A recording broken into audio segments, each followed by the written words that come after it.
see. All right, this music is lovely, but I need to be tabbed out of it to get this thing. It's funny, it was working just before I came through. So sorry, guys, this is gonna be a little awkward while I get this sorted out. I bet if I do force scaling, and then, yep, that got it. Okay, sorry about that. So this is Abandoned Ship. This is something that came into my inbox a while ago. This is actually by a UK company. So this is another one of these really... I mean, I'm happy that I'm at this point, but it's also been really stressful for the last little while. I sort of thought that I was getting...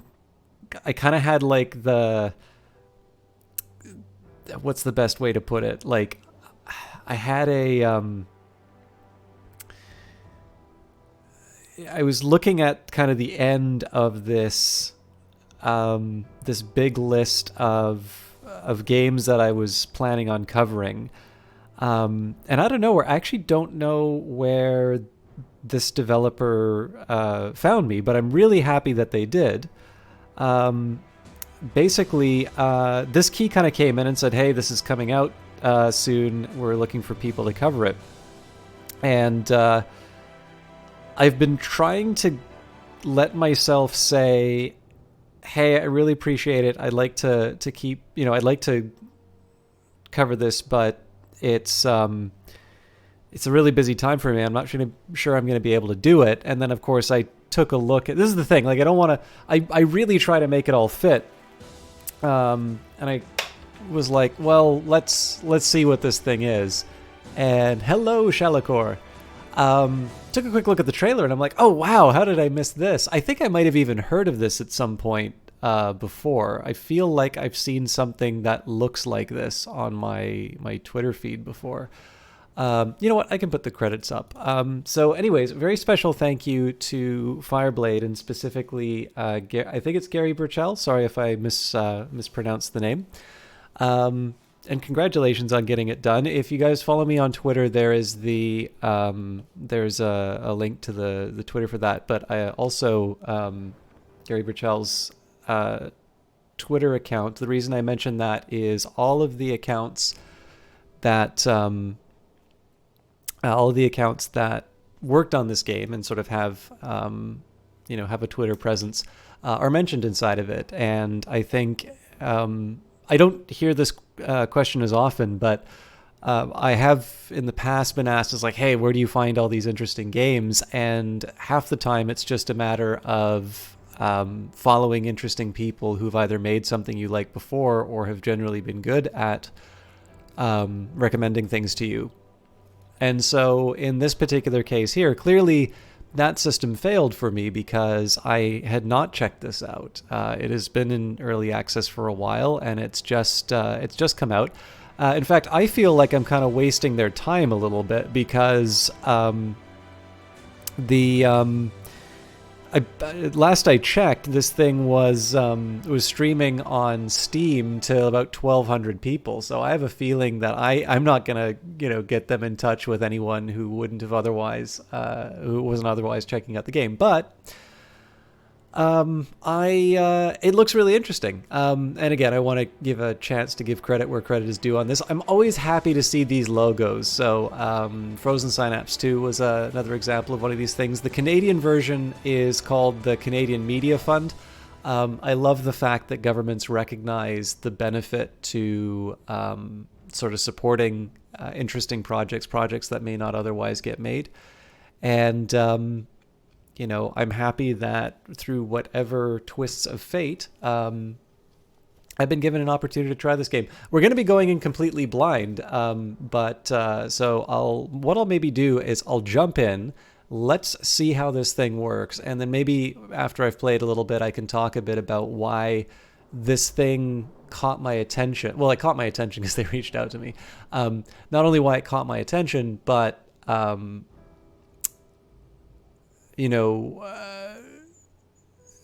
how it compare, like my expectations kind of compare with the reality of it.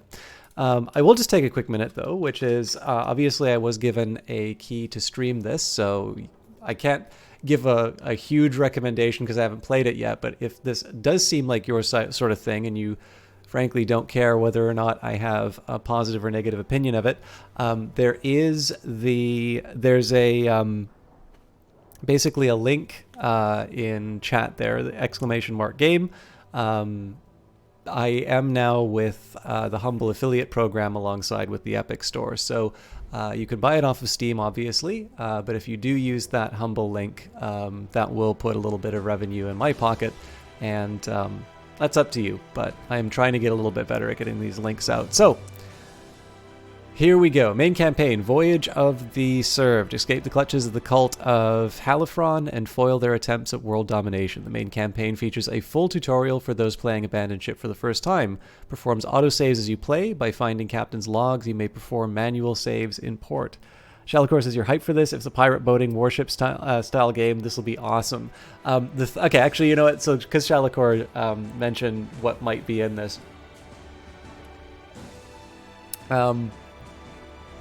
Apparently it's possible to lose the ship, but as long as the captain survives, you're okay. So like you can get marooned and stuff like that, which to me is very appealing. I'll just take a quick second here and take a look through. So we've got free play, A Destiny Reclaimed. Your heritage and restoration of your family's honor awaits. Find the rune base of the Pirate King and make it your own. Free play mode is an entirely unlocked world ready to be explored however you wish, with the aftermath of the world-changing events of the main story. For those people who want complete freedom in how they tackle the game. Cult campaign. Experience the story of the devout cultist as they climb the ranks while seeking vengeance on the severed one. Those who please the Father sufficiently may gifted brief reign over his greatest instrument, the Kraken. Approximate duration 3 hours. I should do this. Haunted Seas, a routine delivery goes awry when you become trapped beyond the veil. Battle ghost ships, and worse as you explore the strange, unknown places of the Haunted Seas. Uncovered the truth behind a personal tragedy in this short side story. Approximate duration 60 to 90 minutes. And combat campaign, Blood Ties. Fight through 10 combat encounters as you attempt to rescue your sister from the notorious skin merchants. Occasional port visits will allow repairs and upgrades as you battle against your enemies and the environment in this short combat-focused side story. Okay. This all sounds very exciting, but I am going to do the main campaign, even if that means we can't finish it in one session. New game yes, this is my adventure. My streamed adventure. My salty streamed adventure. Yes, tutorials on. We'll stick with normal difficulty. Iron Captain mode. Iron Captain mode means you will not be allowed to create manual saves. While your progress is auto-saved, you cannot resume from a captain's log save, and death is permanent. This mode is only advisable if you are a veteran captain and are willing to risk hours of progress if you die. Playing Iron Captain mode disables tutorials. So I would have done Iron Captain mode just because it's almost a no-brainer as far as as far as streaming is concerned, but in this case we'll uncheck it. Player generated names. By signing up to the Abandoned Ship newsletter, you can have your name added to the game. Oh, that's such a smart idea. And I knew they did this too. So if you guys sign up to the newsletter for this game, you can get your name added. If you tick the box, then all player generated names from the newsletter will be spawned into the game. We'll keep that on. Quick start mode. If you wish to get right into the action and skip the opening 3 maps, select new game with after intro. Nope, we will not do any of that. And for those of you who want to follow along, hopefully my resolution is enough. But if you have a copy of this game and you want to play along, the seed is 452631181576904648. And for those of you who prefer copied and pasted ones, it's there in the chat. If you're watching on YouTube, sorry, but there it is now. All right, 10 minutes of warm-up. You've had your warning. Let us abandon ship.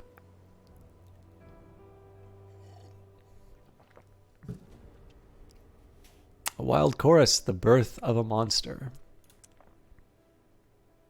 In that moment, the final strand is cut, a burst of clarity. The horror of your recent existence dawns upon you. Escape is all that you can think of. The tentacles flail wildly in the water. People drop to their knees, some through fear, others with adulation. Their god is manifest. You watch from your position of privilege on a private balcony. You notice your 2 bodyguards are distracted and enraptured. Strike them down! Flee this accursed place! Instinctively grabbing something, you smash it down on the head of the first guard. Shocked or surprise registers on the second before he too is down. You're unsure whether they are dead or unconscious. You feel a drip from your fingers. You look down at your improvised weapon, the small idol of the father. It is cracked and it has cut your hand. You're drifting, but something inside snaps you back to reality. You have to move fast. The cells offer the safest route to freedom. For some reason, you're extremely curious of what I'm drinking. No, it's just water. I try not to drink too much on stream, but I notice if I don't have water, it's I really should cut the stream length in half if I don't drink during it. So, flee. You stride through the prison with feigned authority. No matter, this place is unguarded in their moment of triumph. Escaping alone would be futile, so you grab the keys from the guard room and approach the prisoners. Hey, Ascanius, tasty water indeed. Who will you unlock first? Ah, I am the severed one. Press the unlock button to release a crew member. Who will you unlock first? Well, somebody's not getting out of here, I'm assuming. So we've got the navigator, who grants a power to performing ship maneuvers. The gunner is an expert at reloading weapons. The marine is a trained melee fighter, useful for boarding actions. The surgeon can heal crew outside of the sickbay, and the sailor repairs the ship at a faster rate. Interesting. Let's go for a navigator first. Dean, congratulations. Okay, it looks like I get 3, so,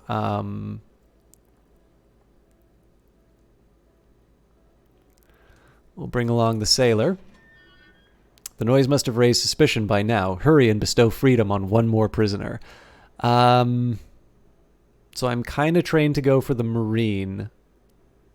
So this is an interesting dilemma, right? Do I go for range or do I go for, wait, let's do the marine. What was it? Abandoned ship. Hey, Foxy. The captain always goes down with the ship. Not in this game. And Ascanius says, this game is this game even better than Sid Meier's Pirates for the Commodore 64? I never played the original Pirates. I did play the iPad remake, which I quite enjoyed. And I don't know. We're just starting this, so. You and your new companions surge through the labyrinthine passages. Finally, a door. Light seeps through the cracks in the frame. Burst through the door. You close your eyes for a moment as the sea breeze brushes your face. Looking down the winding path ahead, you see what you had hoped for, a ship at anchor. It was likely stolen and repurposed by the cult. Time to put it to better use.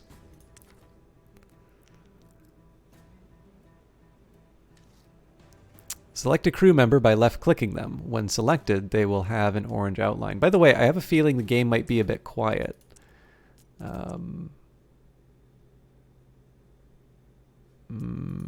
Maybe... Let me know if it gets too loud, so...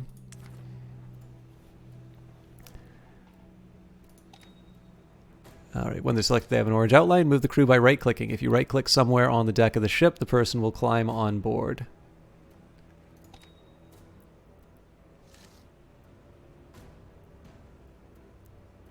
Now move all the crew onto the ship. Remember that you left-click to select and right-click to give an order. You can also left-click drag a box to select multiple crew.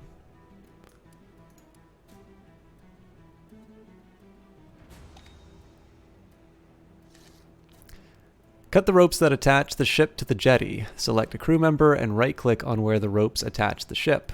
Alright, Marine, time to earn your keep. Sailor, you also need to do menial labor.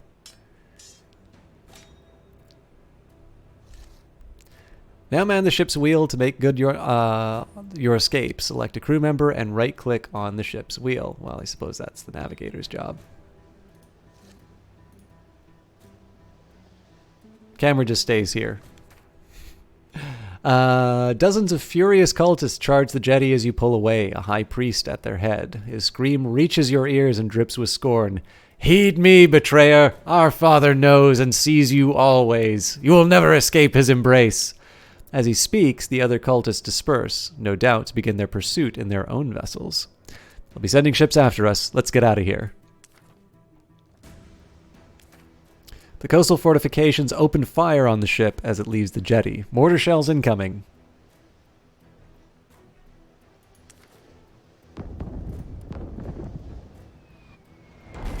Sacre bleu! A mortar shell has reduced a crew member to 0 health. When this happens, they become incapacitated and gain a negative physical trait.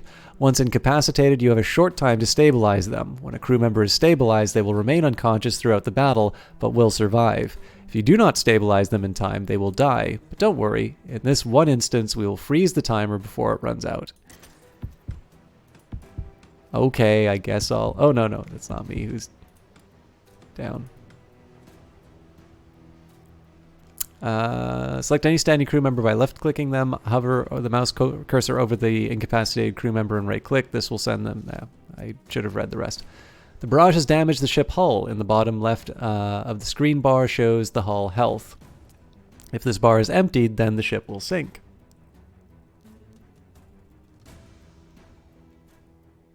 This game's serious business. I'm sure they have occult tracking. Those are smart mortars. The ship is divided into sections. During combat, in the bottom right of the screen, the sections and their individual health is displayed. Section health influences the performance of everything in that section. Yellow health means it is 50% effective. Red health means it won't function at all. Your crew can repair ship sections. Select a crew member and move the mouse cursor to the circled area. Oop. Looks like this guy's still losing health. When the mouse cursor turns to a hammer icon, right-clicking will send a crew member to repair. Repairs will go faster the more crew are repairing. Oh. Healing crew. The barrage also injured one of the crew. Crew health can be seen on the icon above their head. You can heal crew by sending them to the sick bay medical table. So it looks like I got 2 guys like completely down. I'm assuming that's... I think I might have missed something in terms of the incapacitation. So I'm getting, this will probably be like a bit like FTL in the sense that you keep putting people into different positions. It's not over yet. Take cover. Bumping your lives. Something bad is coming. Ah! We've been hit by a weapon that causes hull cracks. These splinter the deck and make the ship take on water. There is a water gauge in the hull health. Sorry, there is a water gauge above the hull health. If this reaches the top, the ship will sink. Listen out for the ship's bell. This will warn you when the water gauge has reached critical levels. The bell will also sound when your hull health is dangerously low. Act decisively when you hear the bell, or you may sink. You can tell your crew to repair hulls. With crew member selected, right-click on the hull to repair it.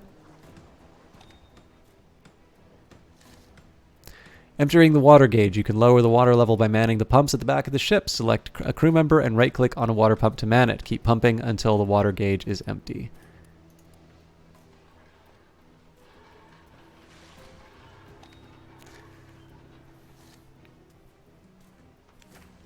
We're nearly out of range. One more barrage incoming. Ah! We've been struck by a weapon with flaming ammunition and a fire has broken out. Fires damage sections and injure crew. They will spread unless your crew extinguish them.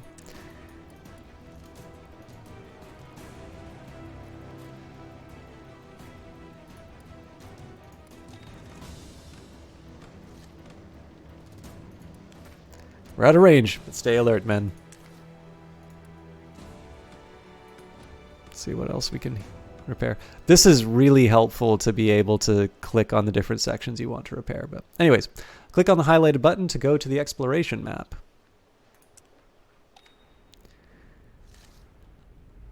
Right, escape capture. You are in great danger while you are so close to the cult fortress. Leave the area quickly. Exploration mode. This is the exploration mode. You move your ship by clicking on an area. If you prefer, you can hold down the mouse button and your ship will move towards wherever you position your current.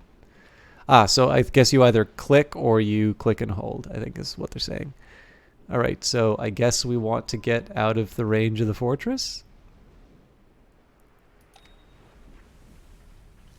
Easy. Oh, flee through the gate. You can see the whole map by clicking on the highlighted button. Ah, this is where I want to go. This is a map of the immediate area. The surrounding frame marks the limits of your exploration. Beyond them lies tumultuous seas far too dangerous for a captain to travel or to return from. Reach new areas by navigating through the well-mapped safe passages known as gates. You must now escape through the gate currently highlighted at the bottom of the screen. For now, the others cannot be opened. Return to the exploration map. Return to the exploration view by clicking on the highlighted button. Navigate over to the gate at the bottom of the map. Use the button to view the whole map if you need to remember where it is. I think I remember where down is, but we'll see. This interests me, so let's see what's going on here. I don't think there's any kind of... They haven't mentioned any kind of like fuel or anything like that, so... Nope. Looks like there is some up here though. The gate is locked. Lock gates can be opened by completing a set number of events.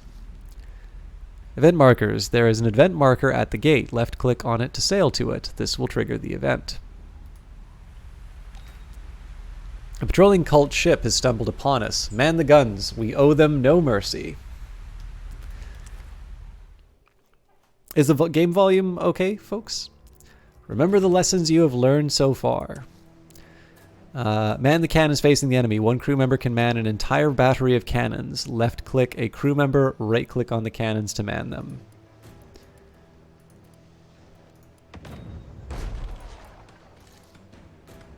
Weapons will reload if someone is manning them, and the section health is not in red. Keep the cannons manned until their reloading bar turns blue.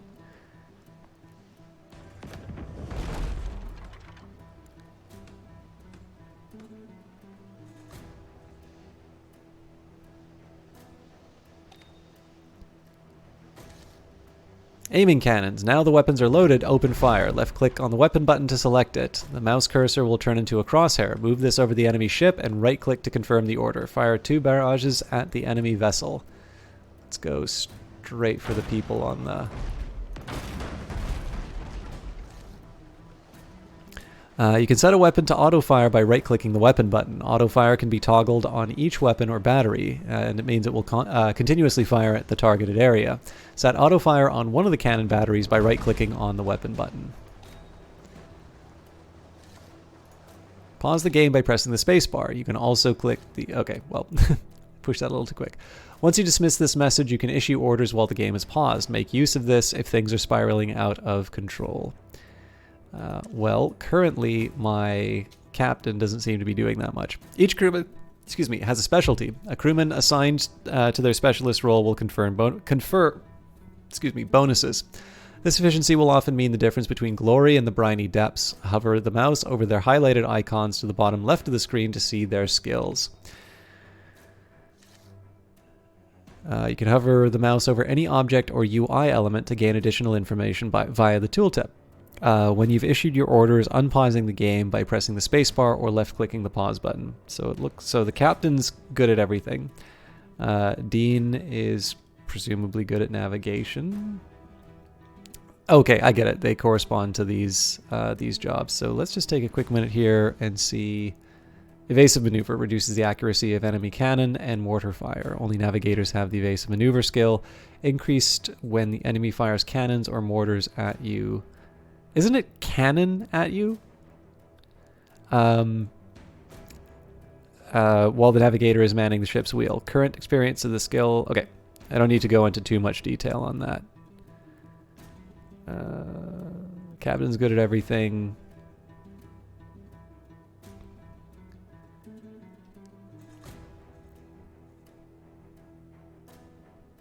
Alright. I'm going to risk things a little bit, and I'm just going to send my captain to go do the repairs.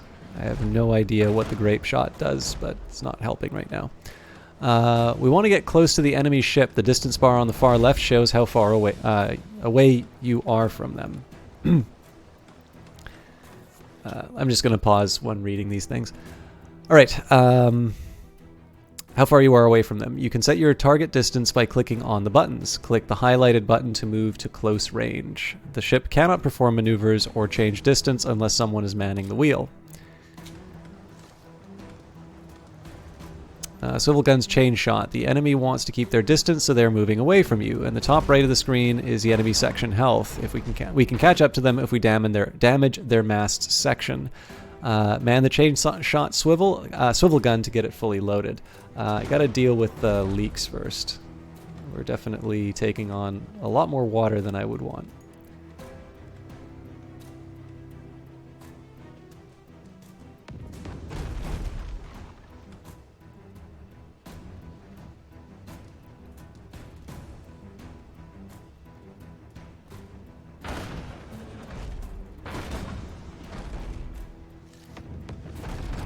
The chain shot can only aim at the sails, but deals high damage to them. When it is ready to fire, left-click on the weapon button to select it.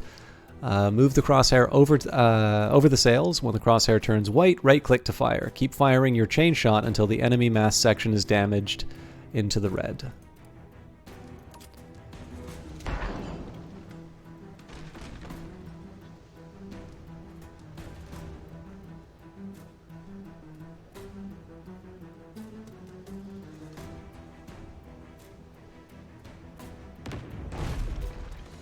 This is telling me about who...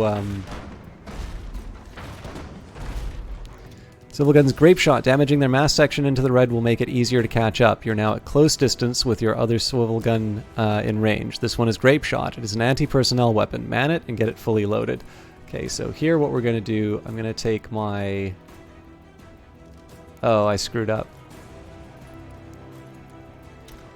I should have had my navigator on the maneuvers.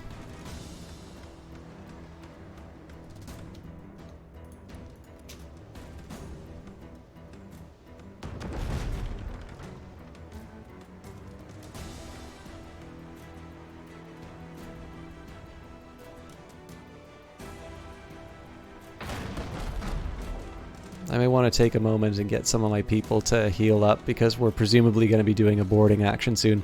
Left-click the Grape Shot weapon button to select it. A template will appear. Place it over as many crew as possible. When you're ready, right-click to confirm the firing order.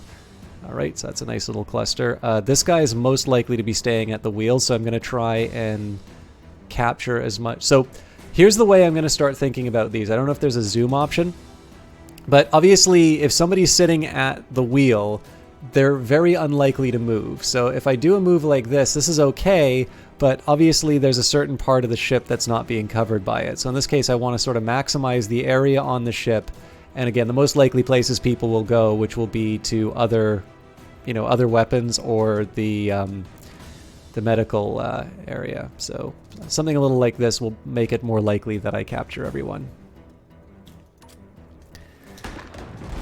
All right. Everybody looked nice and bloody out of that, so I'm happy. And sure enough, they are going for the healing. Charting the maneuver bar. Let's ram the enemy. You can perform a special maneuver like this when the maneuver bar is full. The maneuver bar is charged when someone is manning the helm. Someone with a high navigation skill will fill the bar faster. Now, obviously, I screwed up by having the sailor and not the navigator at the bar, but we're still close. So, okay, the Marines got what they need, so we'll send him off. We'll get our captain healing up. We're going to be ready to get another Grape Shot off. Oh, well, we can't ram the... We gotta take advantage of our resources first.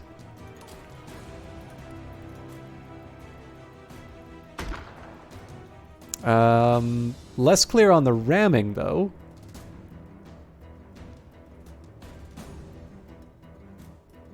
I don't want to flee the battle, I want to ram them.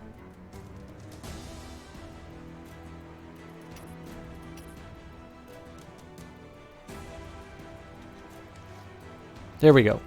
Now the bar is fully charged. Maneuvers become available. When you're ready, press the highlighted button to ram. Ramming damages the enemy hull. Maneuvers can only be initiated if someone is manning the ship's wheel.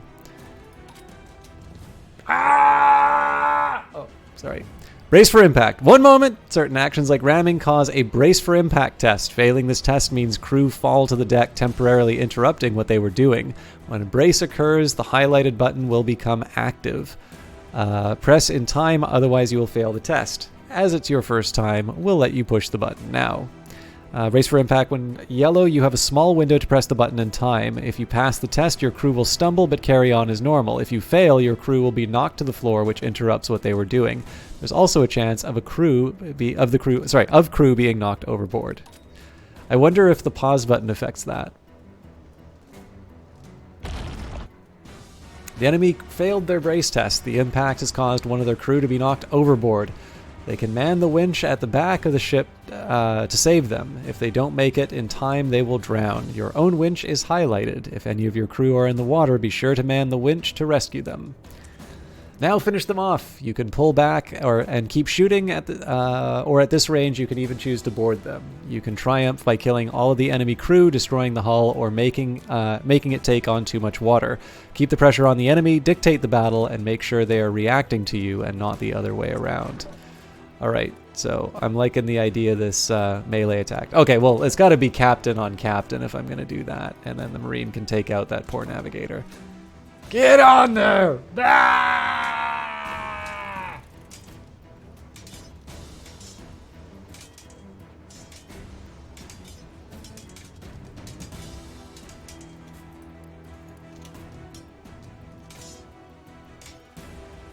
Alright, you two have earned some medbay.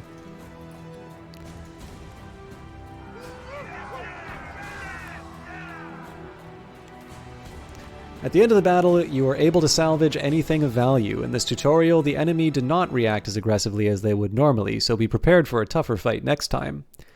Grab what you can and be quick about it. More ships will be on the way. Plus 20 booty or whatever that is. You don't need to worry about repairing your sections or healing your crew. That happens automatically when you go back to the exploration map. As long as you have water pumps, going back to the exploration mode will automatically empty your water gauge as well. When you're ready, press the highlighted button to return to the exploration view. Now, one thing that would be kind of interesting is to see whether or not you can kind of prep people in terms of their different positions. So basically, you know, okay, I'm going to put people on the... yeah, maybe they've had enough. I think they've learned their lesson. Thanks, though. That was, you know, that was appreciated. Now the gate is open, we can flee this place. Left click the water bridge to leave the exploration map.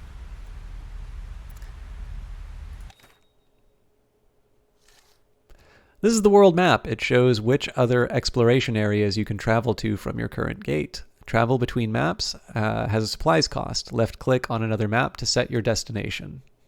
Which one should I click, chat? I wonder.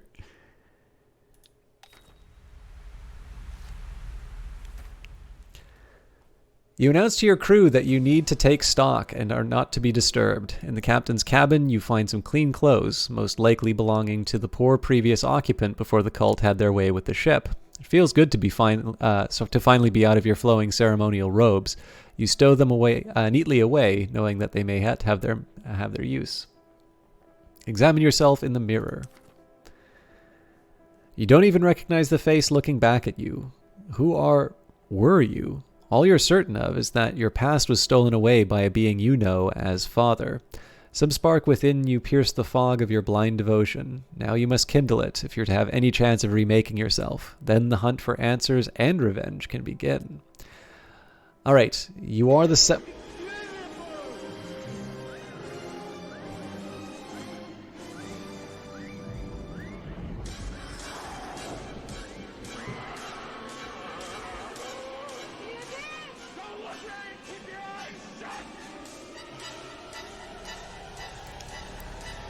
Johnny Big Time. How you doing? Johnny Big Time has forgotten to unsubscribe for 23 months. Let me do a quick shout out. I do feel bad with this thing if I ever tab out, the music stops. But yeah, apparently I misspeak, and it's the only thing chat ever remembers. 23 months. Thank you, Johnny. I am sorry. Now I've ruined the chance to give him the shout out. As I'm always fond of saying, Johnny is my favorite broadcaster on Twitch. He just finished Alan Wake. I actually didn't get to watch that much of Alan Wake because I was playing The Division while he was doing it, and I was really getting into The Division. But Johnny has got a wonderful charisma, and he is a lot better. So he's definitely a lot better at keeping the action of the game going than I am. He's got a talent for kind of being able to play around with the game and keep the action going, keep the chat engaged. Whereas I'm a little bit more ponderous in terms of my my approach. Obviously, they're two different ones, but he's somebody who I have a lot of respect for as a broadcaster. I think he does a very good show. He actually consistently does a good show no matter what he's playing. And I love how open-minded he is in terms of games. He's very good at games, full stop. But where you kind of look at the stuff that he plays on his channel, and he does a lot of franchise playthroughs, although it's been actually really refreshing to watch him play a lot of things that have been on his to-do list, but he's never been able to get around to. It's been fun to sort of see him engage with games on that level as well. But I think one of the things that really impresses me the most with him is if you look at his lineup, you would assume that he's somebody who does a lot of action games, and that, he would not necessarily prefer strategy. And it may be that he doesn't care that much for strategy, although he's also done my favorite XCOM playthrough that I've ever seen on Twitch. But I remember playing Chaos Reborn with him, and even though I was experienced in the game, it didn't take too many rounds for him to really make me earn any of the wins that I got. So he's a ton of fun to play games with. He's a really cool guy, both on and off cast. And if you're not following him, please do check him out, because I do think he's somebody who's very much worthy of your attention. So you bought The Division 2 yourself today. Nice. By the way, for those of you who want to buy The Division 2, you can use the Epic link. Tag System Jock. Although I think it's on sale on Ubisoft right now. I actually quite like The Division 2 Ascanius, so I hope you enjoy it as much as I do. All right, I mean, I can mess around with the different looks, but I actually really like the way this guy's looking right now. This does not require any adjustment.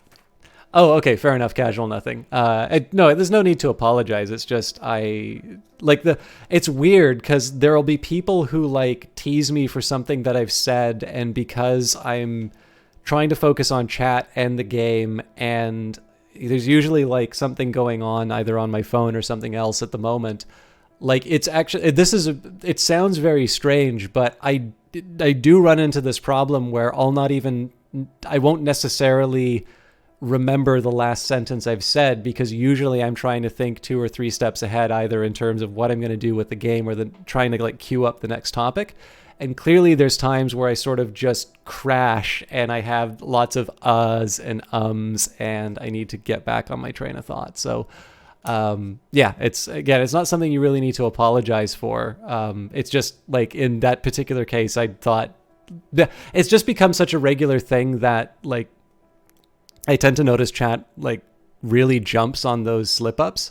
I just kind of assumed, okay, I said years instead of months. So, what's going on at Pirate Murder? So this is a game that just came out of early access. Again, I don't like going out of there's no real creation mile. You pick the look, but I decided to go with the default look because it looked badass. This is called Abandoned Ship, which actually I believe has 1,200 people watching it on Steam right now. So it's probably not, I'm probably not doing the developer any favors by covering it right now, because they've got hundreds of times more people than me. If you want to buy it through Humble, you can use that link right there, and I will get a small portion of the purchase. You can also buy it on Steam, which will help it move up the bestseller rankings. Obviously, I leave it to your judgment in terms of how you'd like to do it. But it's looking pretty interesting. So it definitely has a nice FTL-ish sort of flavor in terms of getting to all your different, positions, managing it, and firing the shots and whatnot.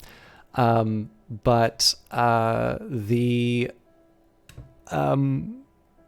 these little story bits here sort of have a bit of a Fallen London or Sunless Sea sort of a take to them. It's probably unfair to just say that it's FTL meets Sunless Sea, because obviously we're talking about the Sid Meier's Pirates game, and that sort of seems comparable as well. But I feel inevitably if there's ever kind of strange cults that people are going to reference Sunless Sea at some point.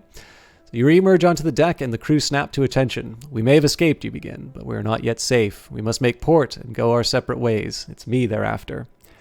You return to your cabin and slump into a chair. Moments later, a strong undercurrent of exhaustion pulls you into a deep sleep. Still loved and always in his thoughts, you were the first. But he knew something within you had changed. Thus, you were marginalized, became a symbolic icon with no real power. You didn't care. Something in you was gaining strength. Little by little, the fog was clearing. A sharp knock on your door snaps you awake. Moments later, you stride back onto the deck to issue commands. The cult fortress is far from inhabited lands. We'll need to navigate through open waters before we can find port.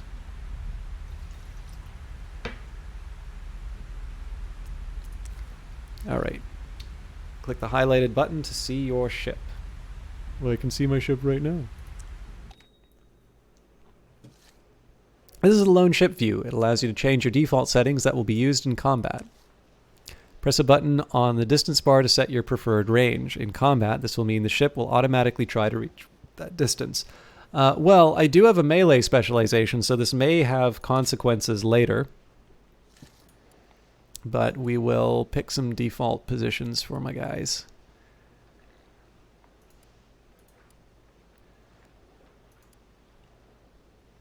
Saving your crew positions means they will start combat in your chosen place. Arrange your crew to the most optimal locations and press the highlighted button to save their locations.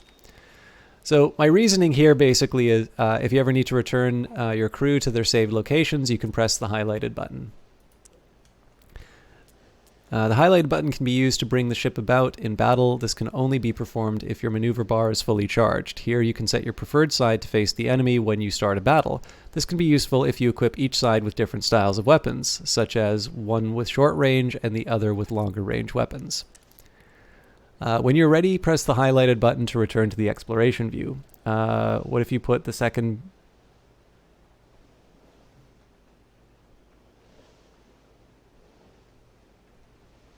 Boarding range.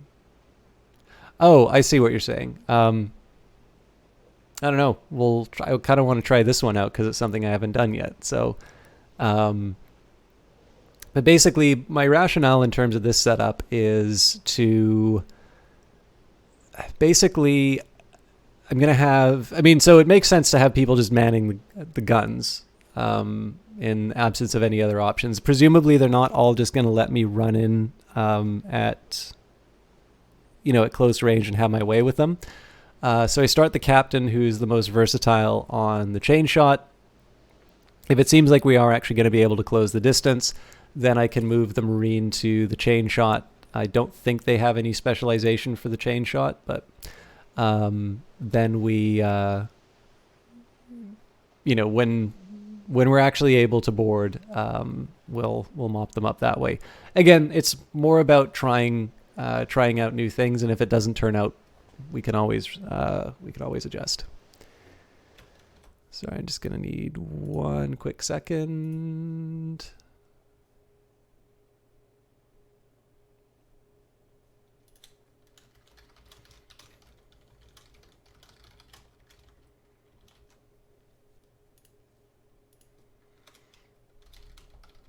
You haven't played this since beta? I didn't even play it during beta.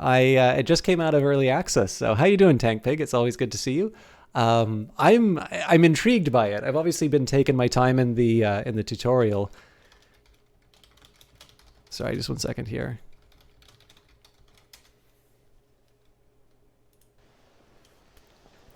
But yeah, it's looking good. I'm definitely finding the things that I like about FTL inside of it, and there aren't enough pirate games. So for those of you who don't know, I'm actually seeing as I'm already tabbing out of things. Tank Pig is another streamer. I found them through, or rather they found me through Age of Wonders Planetfall. So I would say probably more strategy oriented, although that may just be my own direct experience of them. But definitely a cool person who I've gotten a chance to see a little bit more of, and vice versa. So I am always happy to see them here. Let's find out. There's a lighthouse in the distance. Press the highlighted button to see where it is located. All right. Lighthouses have their surrounding fog of war removed, so are visible upon map entry, containing detailed charts of the local area, as well as providing a high vantage point. Sailing into the event marker next to a lighthouse will remove all the remaining fog of war in the map. You must continue trying to escape the cult by fleeing from this exploration map. Locate the exit gate and complete the number of required events to unlock it. If you sail to the lighthouse first, that will help you explore the area. Yes, my very first playthrough, and I've been streaming for 45 minutes, but I am obviously still in the tutorial because, of course, I do not know how to play games quickly. So, the reach of the cult extends far. Extends far. Escape this area so you can search for a port. There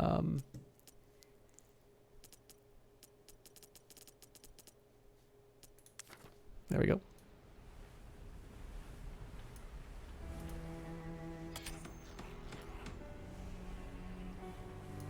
I'm kind of curious if you can wind up like banging into rocks or whatnot, but I don't actually want to get the damage. So, floating barrel contains bonus gold.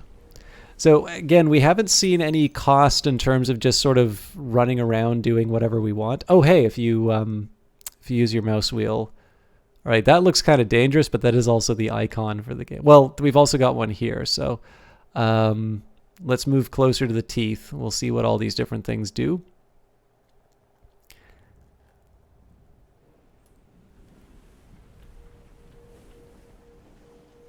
I was actually really pleasantly surprised to see it's not just that there's different options, but there's different options with sort of recommended times. So if you're looking for, like a quick hit, like this is the problem I have with some of the Paradox stuff is I love playing it, but like I'll go for 45 minutes and all of a sudden it's like 3 a.m. and I'm feeling rotten for having, wasted so much time, especially just because I'm trying to get up at like a decent hour on the weekends and stuff like that.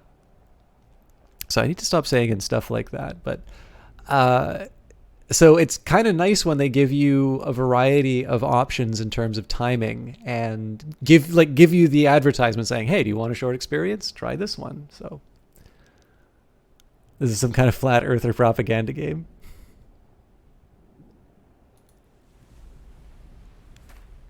Sorry, just 1 second here.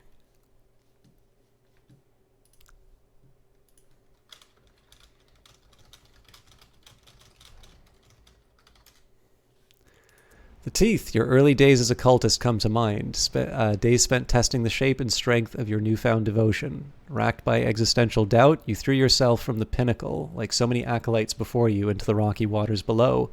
You emerged reborn, ignorant of the legend your rite of passage would become. Coming back to your senses, you notice a body bobbing in the water. Only the most fanatical or sadistic would still force neophytes under their tutelage to prove their love for the Father in this way. Do you wish to investigate? I mean, clearly the smart answer is to say no, and the interesting answer is to say yes. So,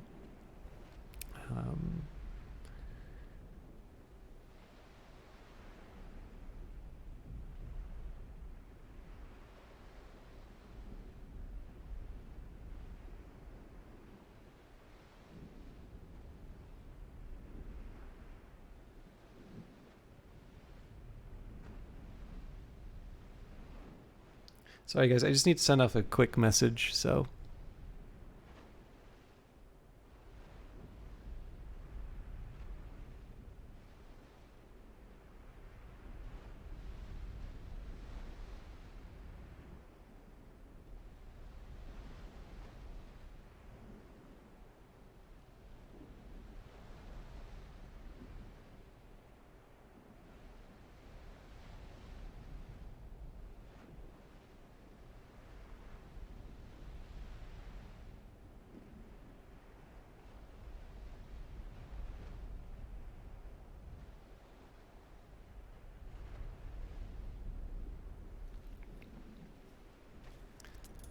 All right, the body is clinging to a rock, anger flaring in his eyes. You miss the start of his shouted rant directed at you. It appears he has assumed you are part of the cult. You listen intently to his diatribe, assessing his allegiance. He signed up with his friends. Their leader and his cronies brought them here to test their loyalty. The first of his friends jumped willingly, dying to the sounds of cultist laughter. It was then he realized his mistake. The rest, hesitant and afraid, were pushed. He was the only survivor. You've heard enough. You inform him that you flee the cult, having shed their blood to escape. You promise him that he'll have his own chance for revenge if he swears to serve you as part of your crew. He willingly agrees, and you haul him aboard. His desire for vengeance will serve you well.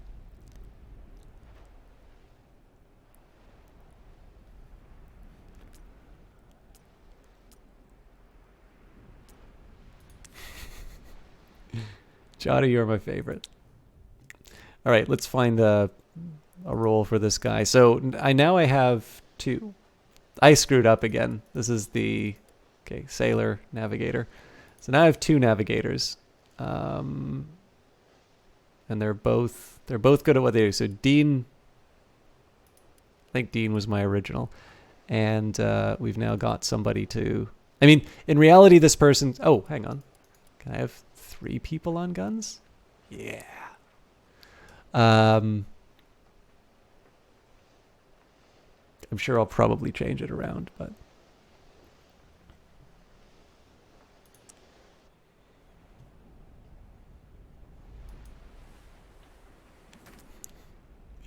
your current bearing leads to a head-on clash with a vessel flying cult colors. So they have plenty to answer for. Take us to cannon range. The cult shan't have us to stay. Plot an escape course to step on. Oh, they shan't have us, but we're not doing no escape route.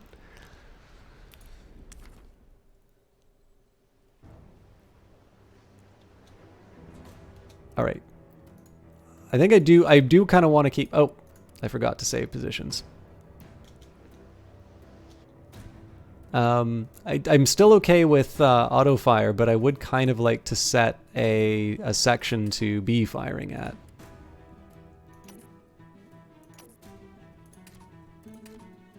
I'm not sure if aiming for the sail with my my normal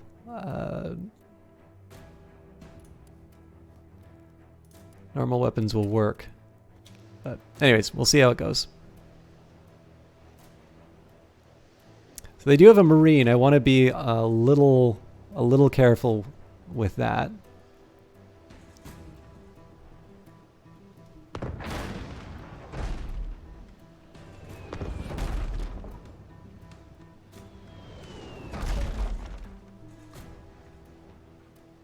Nope.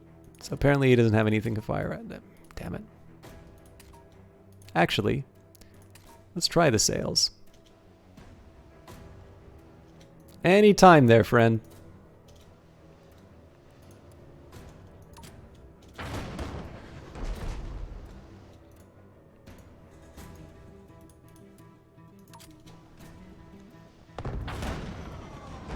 There may be some wisdom in me trying to hit the deck just so that people can have their health reduced.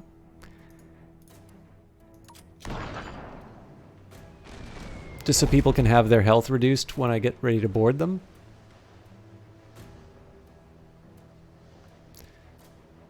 So it looks like the maneuvers are full up.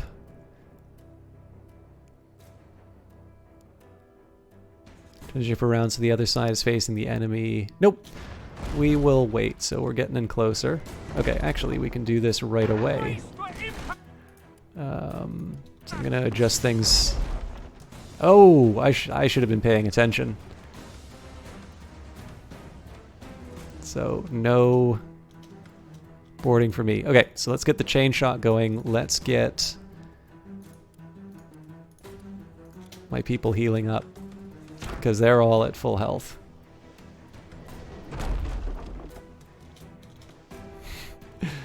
This is gonna be ridiculous. But okay, apparently we can't board? What? You guys are going to be in big trouble when we figure out how to get on your ship.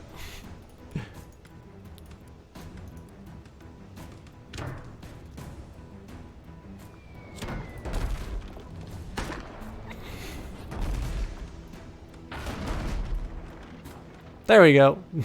Now we've closed the gap. No, apparently we haven't.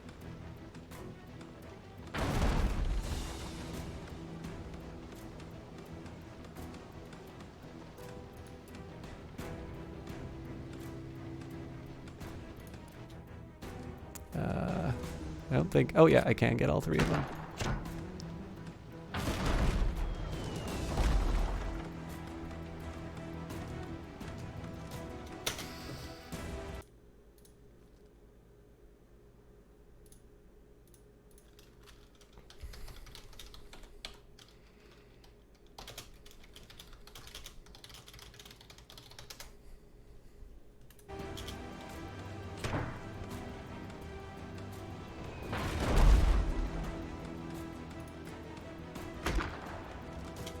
All right. It would be wonderful if I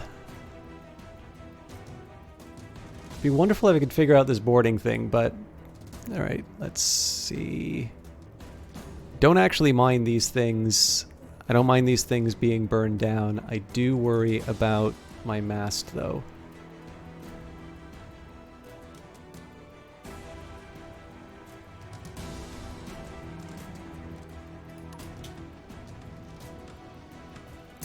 Try and ram him again.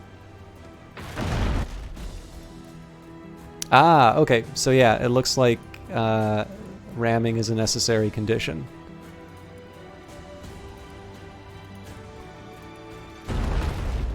Although for some reason I have a sailor on the...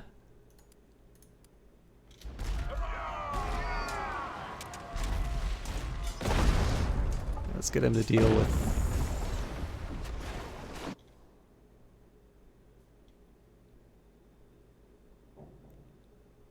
I just screwed my crew.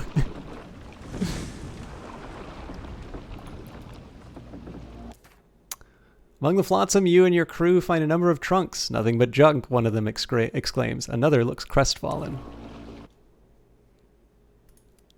Alright, I probably needed to be paying attention to more stuff going on, because I don't know where the rest of my crew went.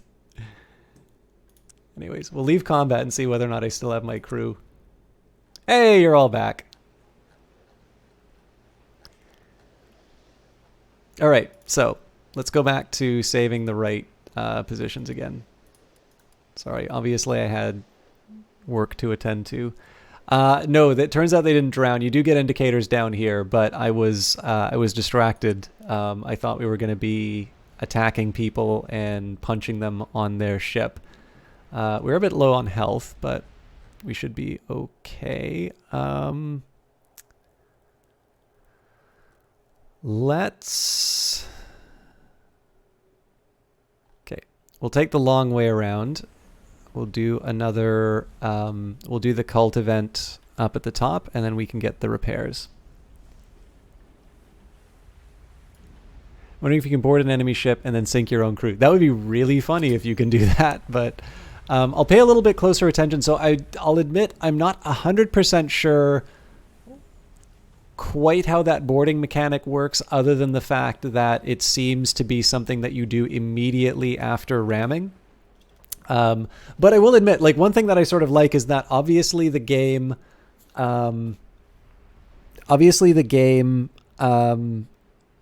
like, it's designed to be one of these things where you get a lot of tunnel vision in terms of what you're doing, and all of a sudden you have, you know, like, if you're not paying attention, you wind up in a world of trouble. So this is the thing, like, I got a lot better at FTL when I started pausing, and then when I, but, like, there's just something about getting really absorbed in the game and, you know, just wanting to, like, really run into the fantasy. I'm kind of getting that sense here. I hate comparing it to everything. Like, FTL is a great game, but clearly this is its own thing. But yeah, it's one of the things that's kind of drawing me in so far. So, also, I don't think I said hi, MRA 6, but. Cult ship has been doggedly pursuing you for a while now. It's small but light, and it's slowly gaining. Through the spyglass, you see a familiar face manning the helm, and your heart sinks.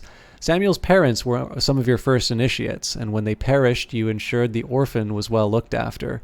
Even after all these years, you imagine he still looks up to you. You remember proudly watching as he was given command of his first ship.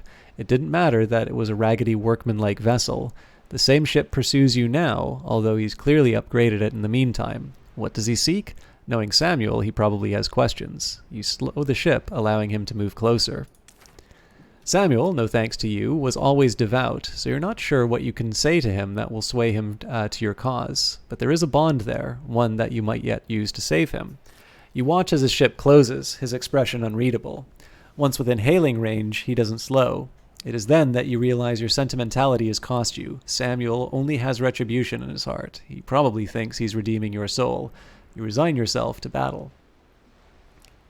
Oh yeah, I mean, it's not a bad thing to compare it to FTL, other than the fact that I would much rather, I'd much rather give them credit for the work that they have done rather than, oops, in this case I'm gonna go for the deck. I keep forgetting to save the position, so we'll do that right. Oh, that's right. This is why I was having gunner problems. So we'll save shortly after this. Okay. Now we're ready to go. But yeah, no, it's just I don't want to lose sight of the fact that this is its own game and sort of fun in its own right. So clearly you can say, "Hey, did you like FTL? You'll probably like this."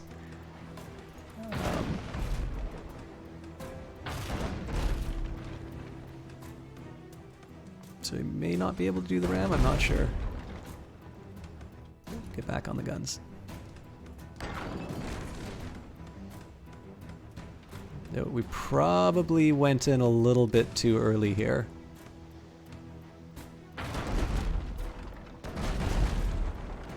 So I suppose the real question now is whether or not it's worth it to actually move in this close. I mean, it does allow me to get my chain shots off.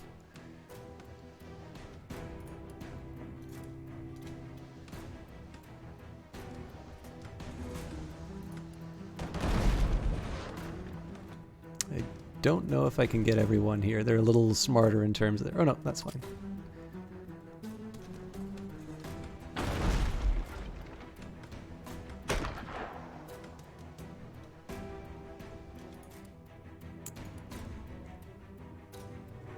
I'm feeling okay about this.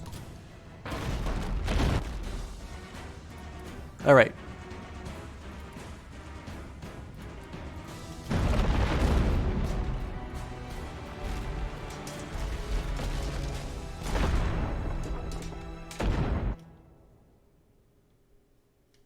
That's so weird to see people. I don't think it's based off of my my guns firing.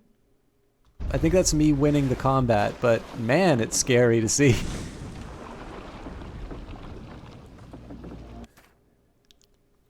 You can see the look of betrayal in Samuel's eyes. He would not surrender nor give up until you had paid for your transgressions. As he fell, the look on his face said it all. Why? You can't even remember having family and friendships. You can't ever remember having family and friendships were not encouraged. You can't ever remember having family and friendships were not encouraged in the cult. But Samuel was dear to you. You can't stay here, and as you tell your crew to forget about the salvage, you struggle to keep your voice level. You drop to your knees. It feels like a lightning storm inside your skull, and you sense a massive ancient intelligence emerging from it. Scanning the horizon, you see an unnatural disturbance in the water, and it's approaching fast. Full speed ahead! Alright, let's get a quick look at the map. So the plan here was to be able to get that bit of... kind of scoop these up and then head to the... Oh, you can't avert your eyes as the royal closes the distance. Whatever it is, it will be upon you in mere moments. The Kraken!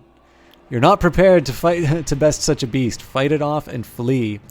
When your maneuver bar is full, press the flee button to initiate your desperate retreat. The bar around the ship will fill up. Once it's full, your ship will successfully flee the area. Can we double up navigators? No.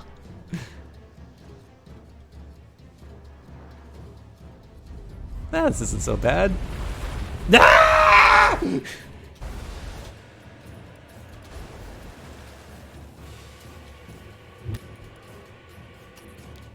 Chain shot will do nothing. Sever the tentacles that bind the ship. Cool.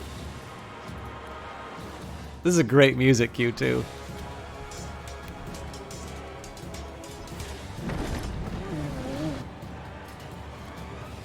You must now flee before it attacks again. If you don't flee in time, you'll be repeatedly attacked. The bar will only charge if someone is manning the ship's wheel.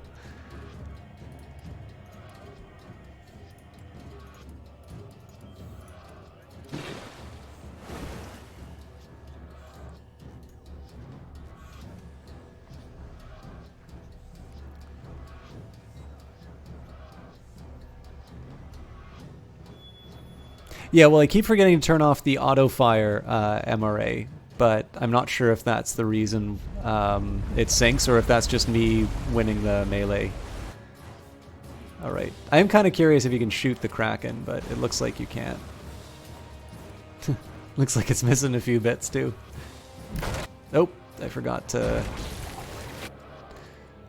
Alright, somebody just got inked.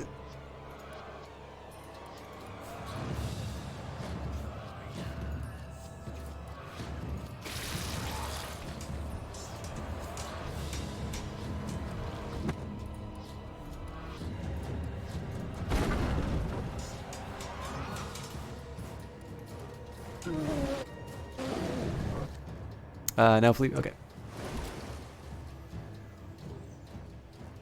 Oh, we have a wait for us. All right.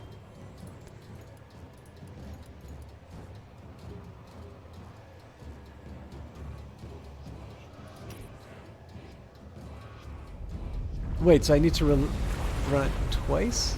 I don't know. We'll see how it works. Well, I mean, it's possible you may be able to... Oh, okay, somebody just got picked up, so... I don't want to sacrifice the navigator yet. We are going to need to get some... Oh, no, he's fine.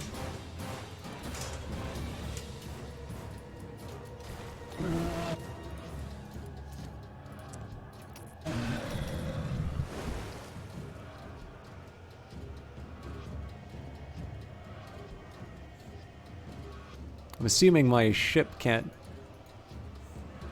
withstand, like, an infinite number of these things. Okay.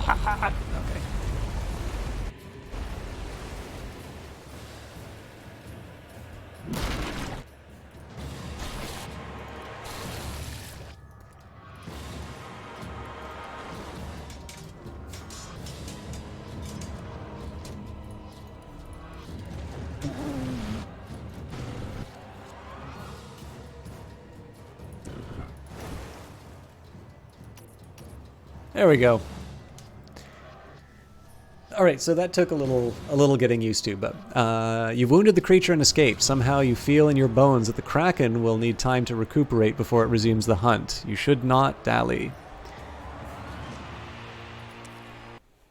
Yeah, like, it's a really dramatic attack, but it didn't seem to actually do that much damage to the boat. Of course, what it will look like after the tutorial is done is another matter.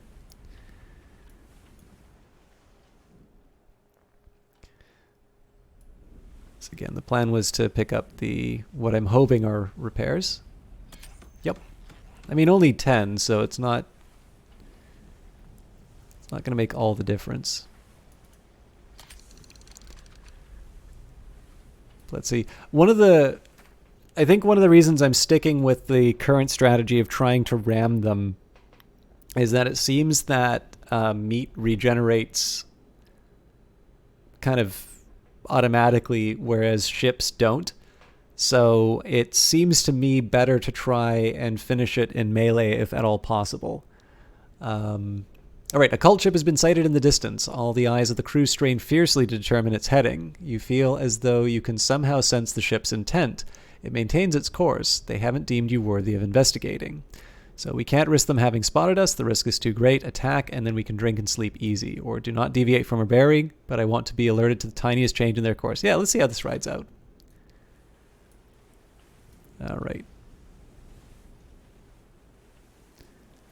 Now, I'm not 100% sure whether or not it's worth... So, like, obviously in FTL, you do actually want to do events because you don't get enough to... like, your ship won't be properly outfitted for the big final fight. This one here, it's less clear whether or not trying to avoid the fights carries a benefit. So, anyways, we will now visit whatever this port is, unexplored. Now the danger is past, the crew bombard you with questions. You feel responsible and share what little you know. That creature, the cult worship it. It's part of what they call the Great Project. You refocus your efforts on reaching port as quickly as humanly possible, for their sake and yours.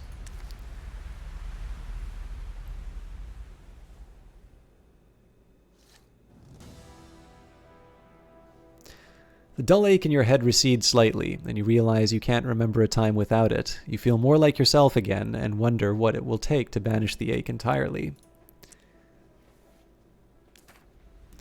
The charts you found in the captain's cabin show a nearby port. Land, safe from that infernal monster. So presumably we'll be able to heal up after this. Find a port where you and the crew can be safe.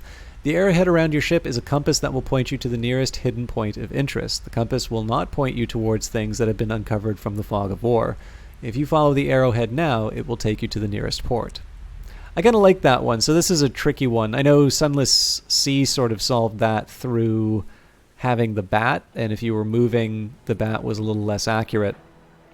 This is a nice little way of saying that, hey, if you go in this general direction, there's something that you might find interesting, but it doesn't completely force you to say, like, it doesn't, basically, the one problem with the arrow I tend to find in some games is it reduces the game down to just click on the following things on the screen that we tell you to, which in one sense could perfectly describe Dark Souls, but in another way is not the most edifying. So this is kind of a nice trade-off in terms of saying, is like, if you want to go and see this thing we think is interesting, go ahead.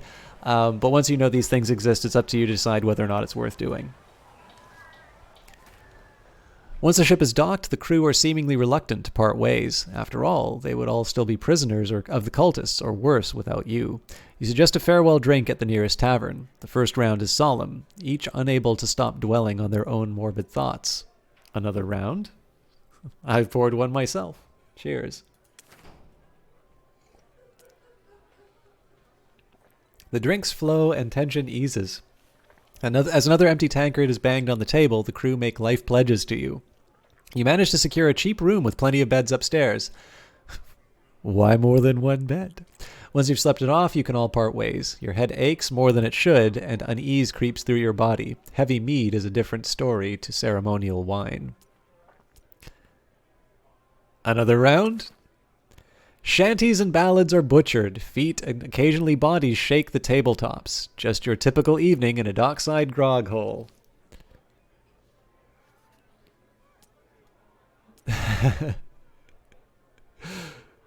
Pour my next one on the ground, lads. I'm taking off. Or another round? Who here works either in hospitality or otherwise does some kind of kitchen work?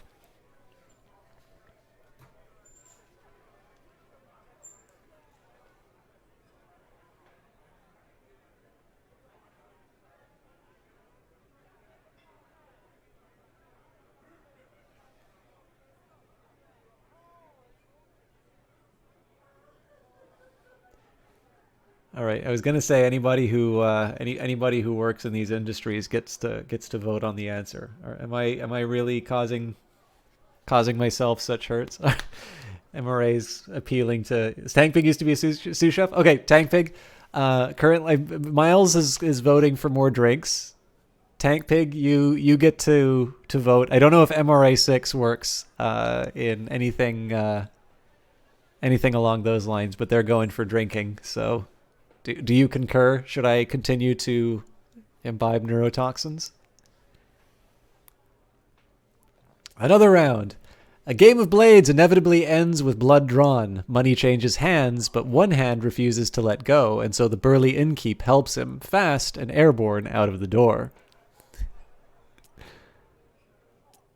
It's getting late or early. Either way, sleep beckons. More rounds. I think at this point, I think this is the point in the game where they test you to say, hey, you think we don't have more material to write? And it now becomes a question in terms of how many times you're going to push this versus the number of times they want to give you an answer. So, another round. You desperately need to relieve yourself. You stand up sharply and grab the table to stop yourself from falling. Laughter ensues. Maybe I've had enough, or another round. The tavern is slowly leaking its patrons. Only the fiercest drinkers remain. Transient friendships are forged in fire and rum. I can't take any more. Sleep, please. Another round. The tavern is closed, with you and your small, swaying, desperately drunk cadre locked inside. You salute each other before downing our drinks. Our heads will thank us tomorrow if we retire for the evening, or another round. Time. You have no way of telling how much passes feverishly. Your memory of the last who knows is a careening blur. You think and hope these are stairs you're stumbling up. Somewhere behind you, a dry heave echoes, and you fail to stifle a loud giggle. I did just get an achievement, so it says, it seemed like a good idea at the time. Drink until you can't take it anymore. I may regret this in the morning. Tentacles grasping from every angle, no escape. They predict your every movement, attracted unerringly to you like a compass to polar north. Wrapping slowly around you, they pull you inexorably down, down, down, deeper and deeper. You jolt awake, clammy, head pounding. The rum, surely. Yet it feels more familiar than that, more insidious. Something within you cries out, and then so do you. And then, God, okay. I'm actually going to find out how to, because I've done this in Darkest Dungeon 2. Today I am now going to find out how to properly pronounce this word. I think it's inchoate, but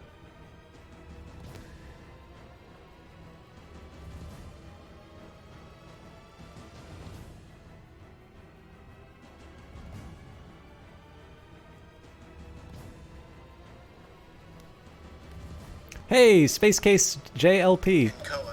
Inchoate. Close enough. Apparently, I add 8s on a lot of things that I don't need to, so.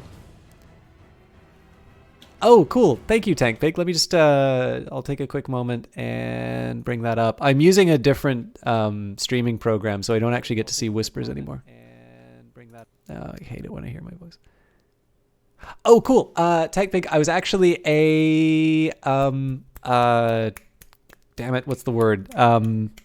Fig backer on this, so thank you, but this is the one time I've been able to. Cool. Yes, I love it. I mean, I don't know if you ever played Chaos Reborn, but Chaos Reborn was actually the thing that got me into that. So,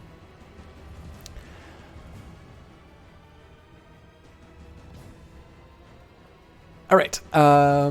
Anyways, how you doing, Space Case JLP? So, all right, an inchoate scream. Your crew stir from their beds just as the door flies off its hinges, two shadowed forms crossing the threshold. To arms!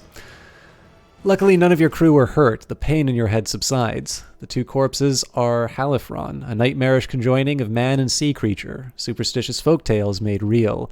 You've seen them before, but the crew clearly never imagined they would. Downstairs, the innkeeper is dead. The first hint of dawn looms upon the horizon.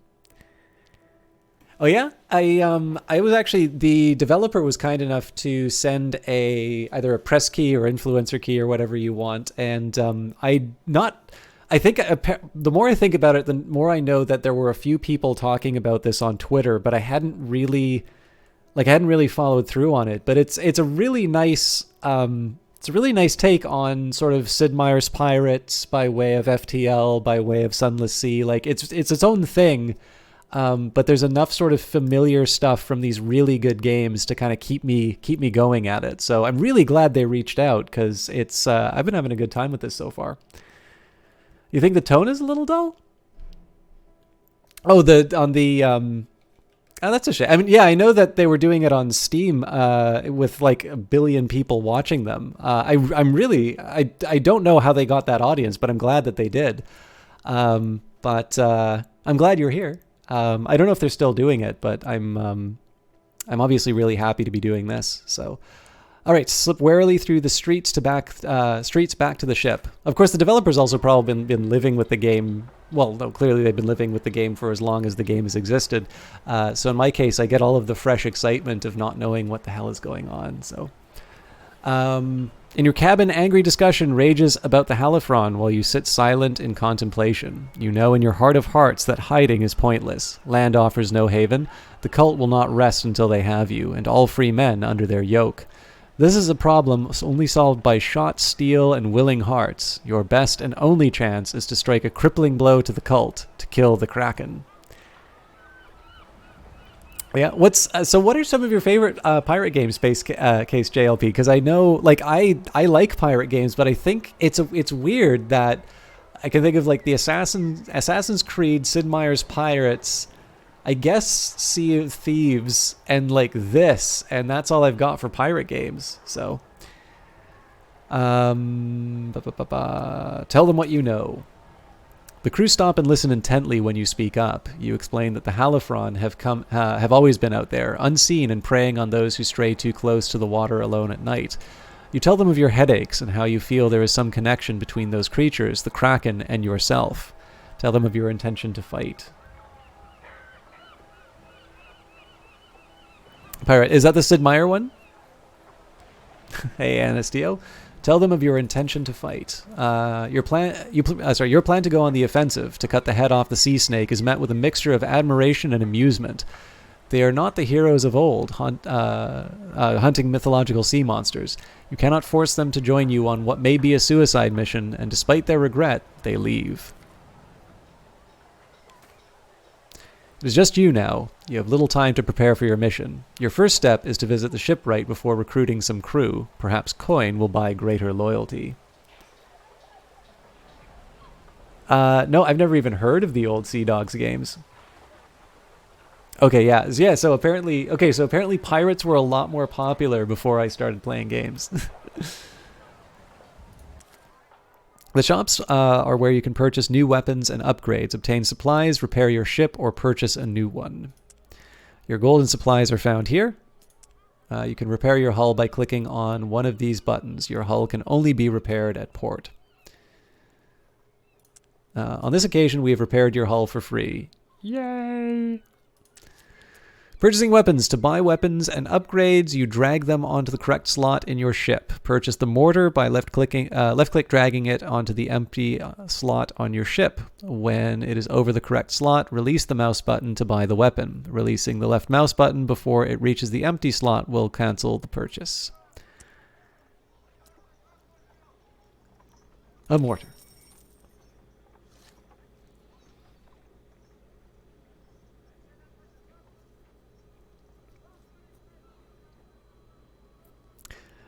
You can sell weapons and upgrades by dragging the slot on your ship to the sell box. You will get a reduced amount for selling things. Let's increase the number of cannons. I swear it's supposed to be cannon, not cannons. I could be wrong on that, but I always thought the plural was just cannon. In one of our batteries, more cannon equal more damage. Click the plus symbol on one of your cannon batteries.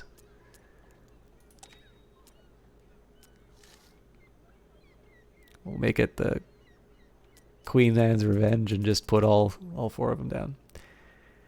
Most recent is Pirate Plague of the Dead. So what's Pirate of the Plague of the Dead like? I also haven't played Sea of Thieves, but it's just one of the... Like, it's kind of funny, like, pirates... Obviously, there's the Pirates of the Caribbean movies, but before that, it feels like pirates just vanished from movies despite being a really popular trope. I mean, one of my favorite pirate movies is Muppet Treasure Island. But yeah, it's kind of weird that it feels like there's a lot less of that than there should be. Like, it feels like it should be a much bigger genre. All right, if you want a reminder of the weapons on your ship, hover your mouse over an occupied slot and a tooltip will explain what it is. I think what I'm going to do is I'm going to add full complement on one side. We'll leave the other side for now because I don't know what else I want to do in terms of upgrades. If you want to upgrades improve the ship, you can buy or sell upgrades in a similar way to weapons by dragging them to the correct slot. You can buy and sell supplies in the highlighted box. Clicking the minus button means you will sell supplies and receive the displayed amount of gold. Similarly, clicking the plus icon will buy supplies at the displayed gold cost. I don't think it's clear, though, exactly what I use those supplies for, though.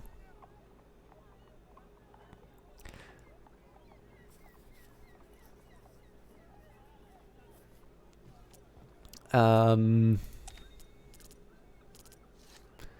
can improve the sections of your ship by dragging the chosen upgrade into the corresponding slot on that section. You can upgrade the section's armor, resistance to hull cracks and fires, repair speed, or performance. Performance improvements can be different per section. The helm will charge the maneuver bar at an increased rate. The higher mass level will make your ship move faster when changing distance. An upgraded sickbay is quicker at healing crew. You can browse new ships to purchase by selecting the highlighted tab. When you finish the shops, press this button to leave and return to the main port. Am I missing something, or did they not explain what supplies do?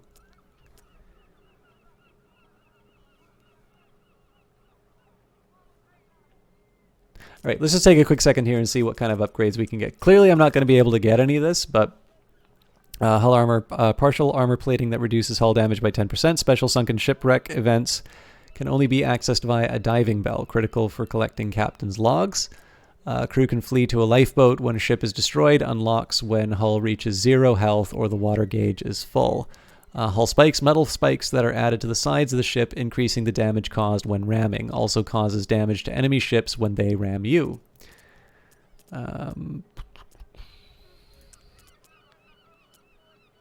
Deck reinforcement, fire resistance.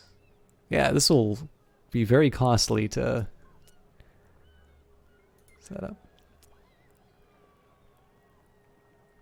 Nintendo was like this, except you could build massive fleets, run aground or on a reef, and run into a random fleet or other pirates, pirate hunters, and navy of different factions.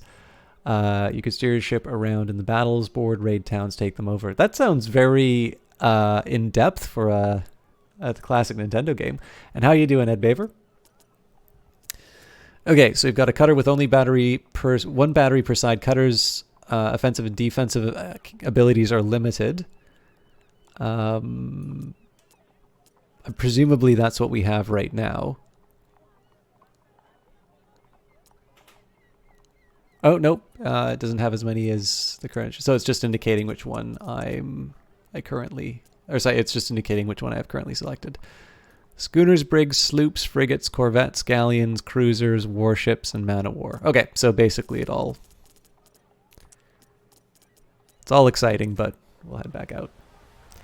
How am I this fine day? Work's, again, starting to drag me down a little bit, but I'm playing a really cool new game that the developer reached out. I feel bad that I didn't cover it on release day, but I had the Elder Scrolls VOD was already queued up, so I couldn't change that. But this looks like a really interesting game, and I've been having a good time with it so far. You got it for Christmas, stayed up until you passed out through the Christmas holiday season for the next months when you're not at school. Possibly. I didn't see the ordering, but you make your way to the dockside taverns and notice a few cultists. In the midday bustle, it's easy for you to slip by unnoticed. It's harder, however, to resist slipping your dagger into one of them. I didn't need to buy crew, did I? No, we've got some here.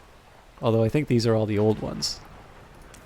Approaching a tavern door, a hand grabs your shoulder. You pivot, primed to fight, only to be faced with your former crew. Captain, these cultists seem to have tarred us with your brush. We might all be safer together now. Plus, be a shame if we were left out on the songs about you. They hand you a small, heavy pouch to put towards hiring an extra hand. You agree to meet back at the ship once you've checked for any potential recruits in the tavern. You can dismiss current crew and hire new crew in the tavern. The bottom row displays your crew. The top row displays the available crew. You hire crew by dragging their card from the top row onto the empty slot on the bottom row.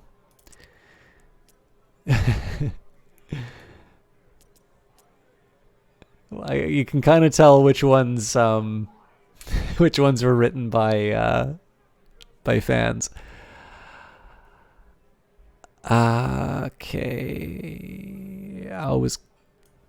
Okay, so Gunner and another Marine seems to make a lot of sense.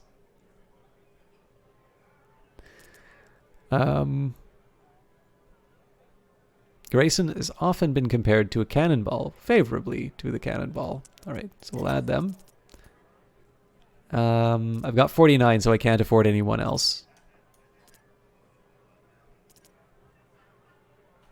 Tony Hanna feels the cold. 20% reduction in navigation, reloading, and repairing, and melee in combat if in the Arctic biome. Alright, we'll live with this. You leave towards the docks, which are swarming with a growing crowd. Dozens of ships flying the cultist insignia are approaching. The curiosity and tension are palpable. Time to leave.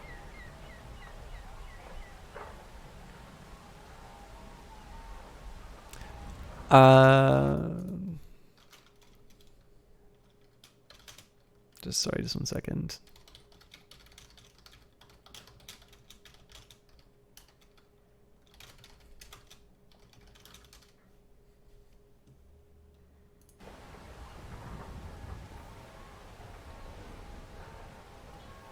Oh, I guess you're like privately messaging it.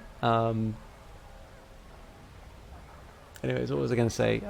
What's the red thing on Tony Hanna? So Casual Nothing, it's a... Oh, sorry, you've already got that. Reminds you of the quirk system in Darkest Dungeon. Exactly, yeah. I believe we got that from the tutorial. Alright,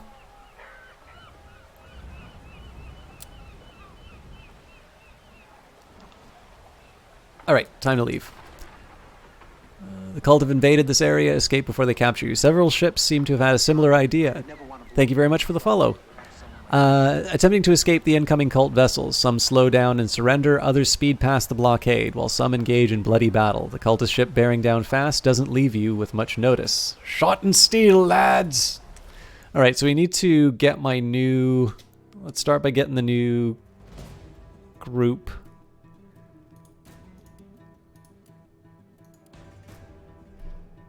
Yeah, I'm okay with this setup.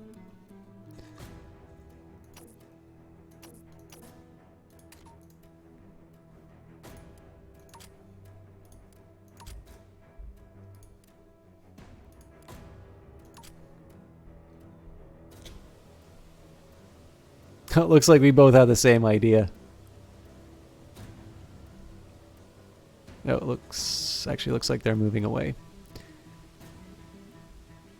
I should actually see whether or not, should probably see whether or not we can get somebody on that mortar now that I think of it. So let's say my new navigator will take care of that.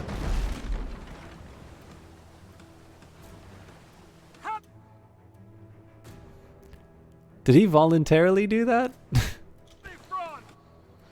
Halifron are aquatic monsters that appear on cult vessels. They can dive into the water, swim at great speed, and board you. They are fearsome melee fighters. Be especially wary of the Halifron with red skin. Alright.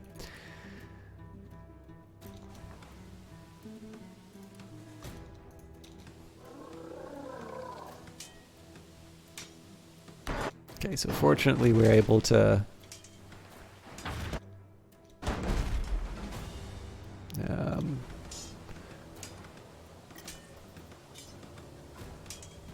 What this does mean, though, is my Marine is not going to be ready to go. Oh, I've had this thing... Okay, well this seems... Oh, here we go. So I should have been a little more careful on where I was sending all of this stuff.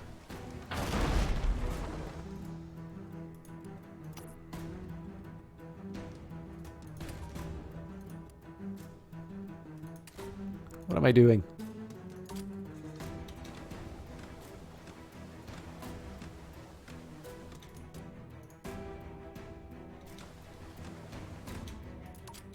So if I want to ram him, I gotta put some distance. There we go.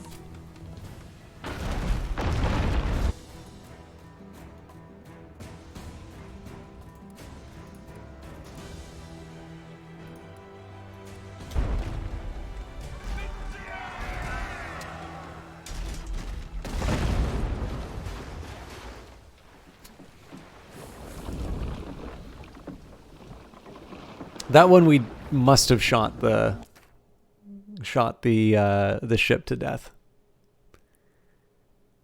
Can you take over the ships that you beat? I don't believe so, but we did only just get through the tutorial. So the fleeing vessels dealt with, 3 more cult ships track towards you. You rapidly raise the sails. There's no consequence for having people on the ship when it goes down, by the way.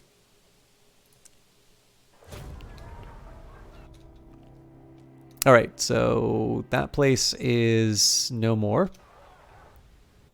The bar highlighted at the bottom of the screen represents how close the cult are to tracking you down. Once all the bars and the cult symbol are fully lit, you will be chased either by a cult ship, the Halifron, or the Kraken itself. When dealing with events using the cult symbol, you can decrease the bar by defeating the enemy. If, however, you flee, the cult will be onto you and the bar will increase. Ah, that's the trade-off. Okay. Also, it's kind of neat to show that there's...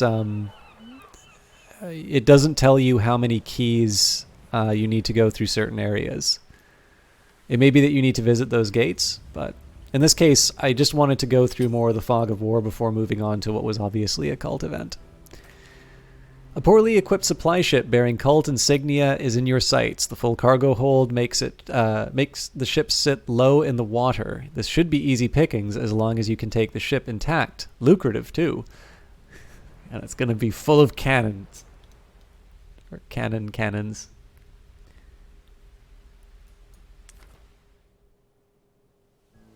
Alright, I need to rework the...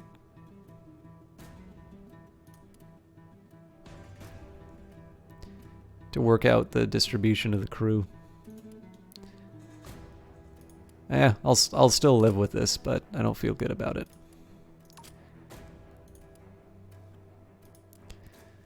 I should also probably revise this ram them immediately strategy.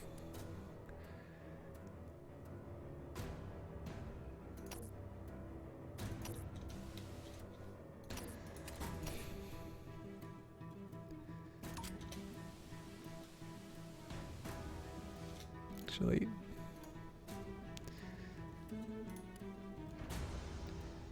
I'm assuming the colors kind of matter, so let's try and get them a little bit closer to the blast.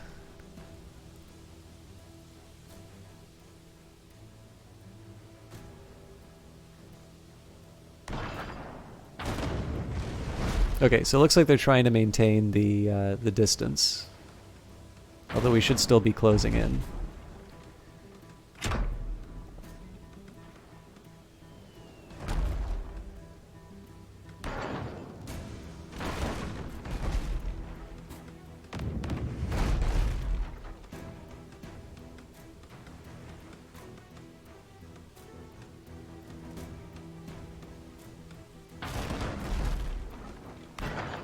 Okay, so we're ready to ram, and let's adjust this so that we get some...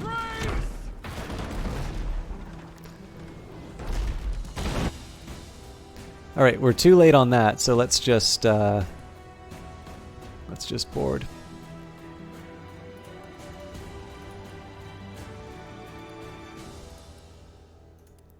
I guess I can get the gunner on the...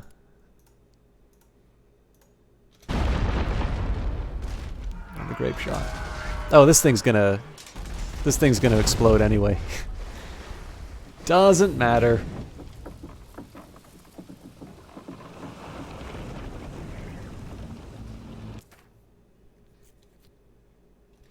So far as I can tell, you can't zoom in closer, Ed Baver. So the majority of the valuables would have been locked up in the hold, which is now sinking deeper and deeper. There are still some floating rewards to collect, though. Okay.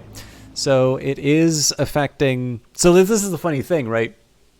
I'm not I'm not actually trying to sink these ships. That's just how these have all turned out. So I'm going to adjust things a little bit. We'll say... So gunner's going to be priority on the chain. Get the navigator back on the mortar. So this will hopefully slow down the rate at which we... This will hopefully slow down the rate at which we damage the other ships. And we'll have... I mean, again, the captain kind of winds up a little bit wasted in this scenario. And then we'll... I don't know, we'll review after the next one to see whether or not we can do more. Like, the whole plan at bringing in the melee people was specifically to try and take more ships that I could plunder. But, okay, so we've got more than one event. You can see a damaged cult ship, the crew fighting hard to keep the ship afloat. It looks like it wouldn't take much to put it out of its misery. So, let's finish it off. Alright, so there are quite a few people on this. I definitely see the Nephiron. Let's see if we can practice the new approach. Come on. So this time we'll focus entirely on the sails, except for our friend the mortar.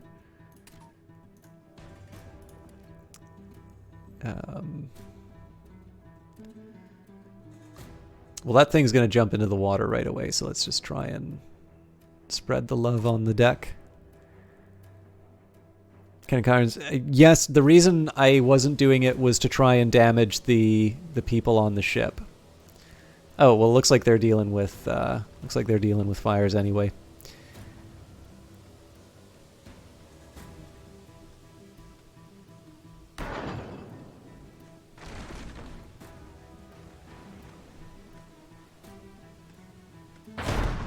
So I am rather hoping that this thing doesn't... So I think I should probably... Yeah, so that thing's on its way in. That's good news for me.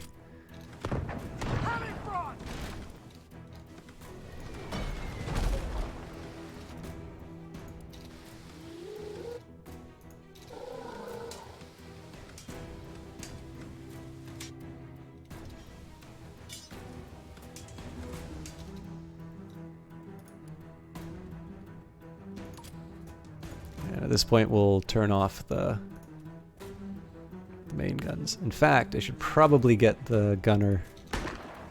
So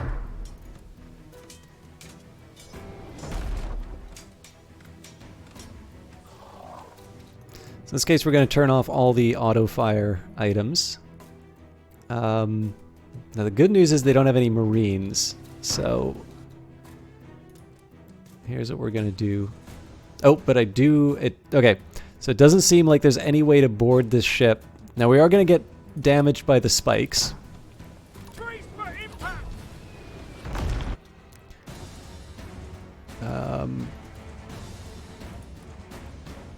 I don't know. We'll work with it, though. No, gunner's going to go on instead.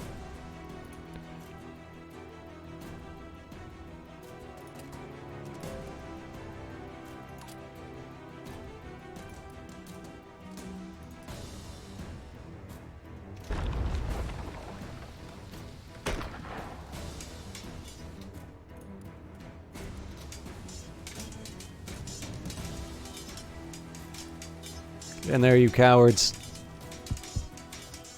Alright, my sailor's taking a little bit of...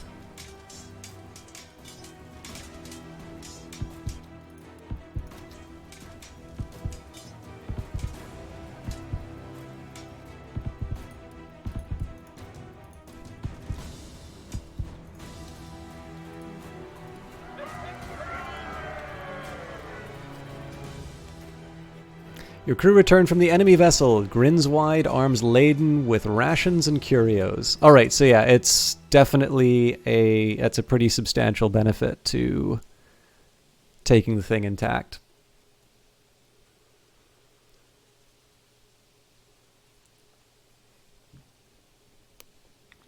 Okay. I just want to make sure everybody goes back to where they need to go. So I feel like I'm getting a little bit of a better handle for it. It just feels very odd that I need to ram it to board it. I mean, in one sense, it kind of makes sense. And another one, I'm kind of like, but I'm damaging my prize. The nearby island provided cover for a dozen cult ships laying at anchor. Get us out of here now! You keep looking back full of dread. You thought you were done for. However, the fleet remained stationary, and you now see that they are arranged in a pattern, which means they are guarding something, although you cannot fathom what. Cult aware of your presence, timer increased.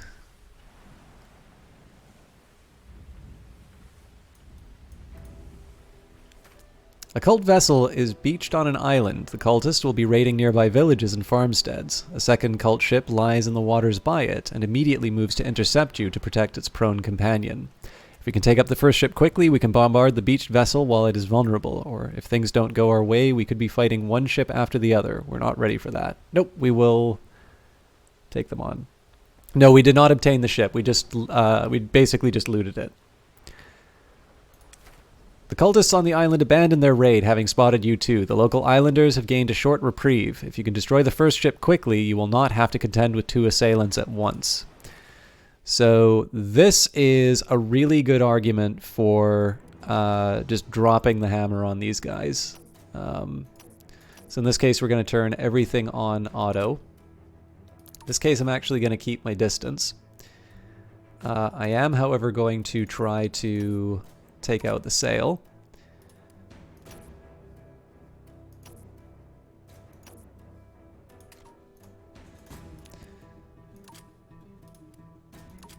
But yeah, so this one I'm actually just going to try to sink it conventionally, and then we'll just try to take the other vessel.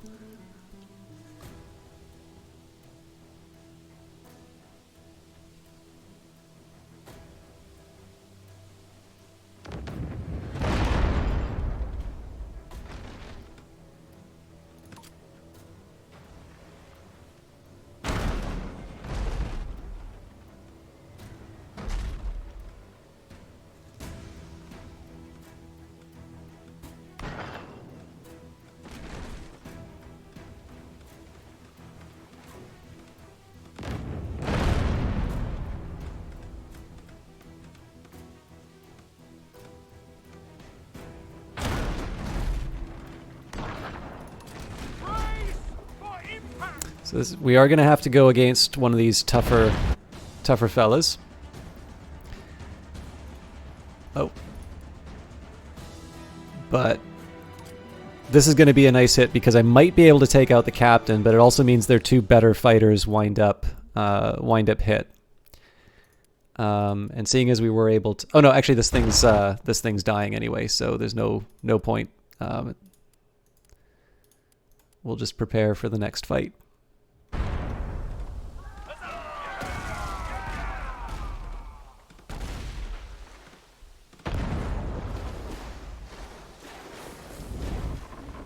Although I could get the... With the first battle won, you immediately turn your attention to the second vessel.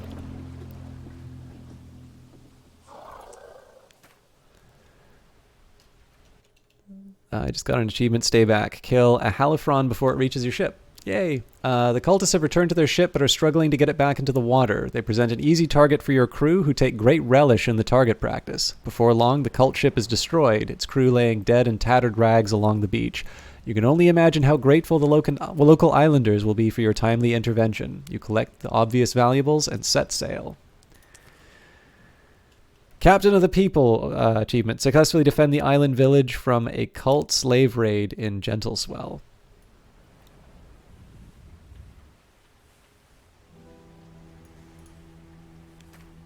Vessels belonging to the Artisans Guild carry skilled carpenters who can perform minor ship repairs out at sea. The one you approach now, though, has a cult ship tied up alongside it. If you can rescue them, the artisans may patch up your ship for free.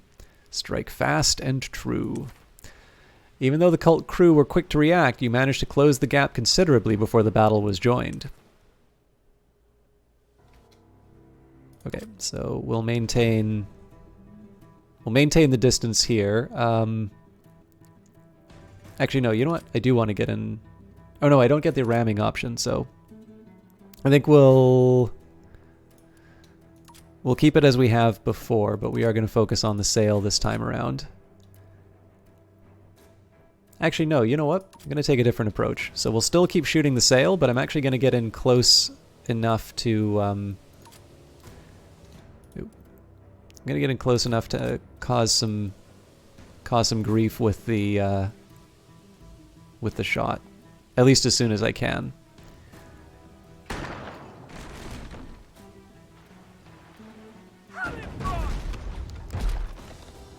Alright. So now we gotta deal with the ombre.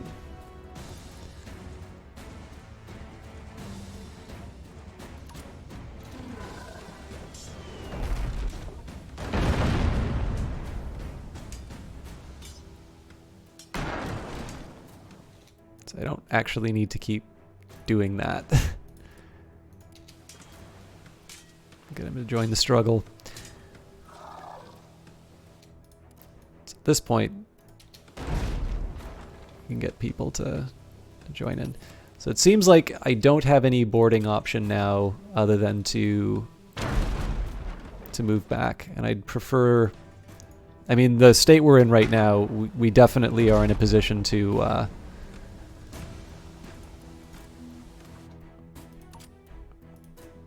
we're definitely in a position to make...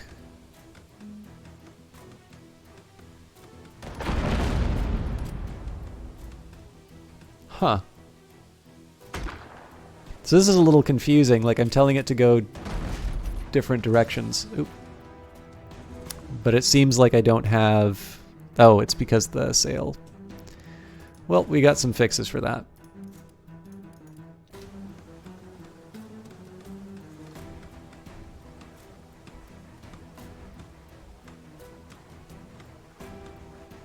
Fortunately, I think this is going to be a long fight, seeing as they've got that medic.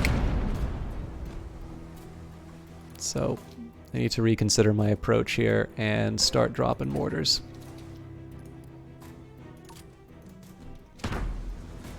Hey, Total Valken. Totally not Valken.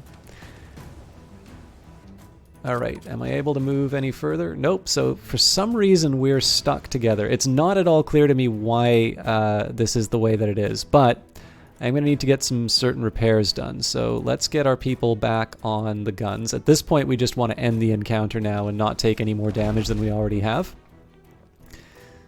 So this is going to mean shooting on the deck.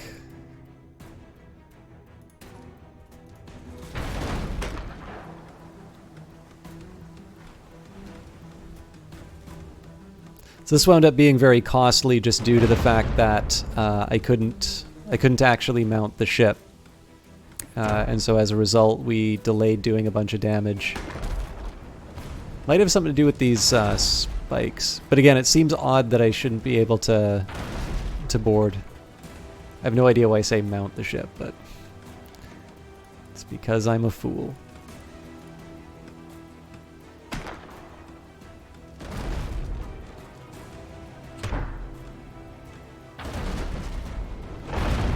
All right.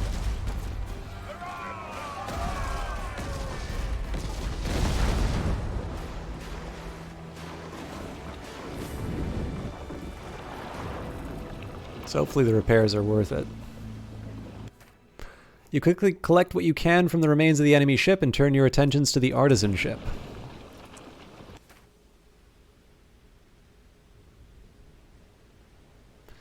The artisans are thankful for the rescue. Their carpenters set to repairing while others carry across ample supplies, all free of charge for the help.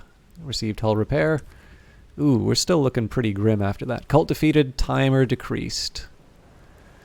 Alright, and so this is an interesting dilemma that I have here now. Clearly I can go through this gate, but there's a bunch of stuff I haven't explored in this area.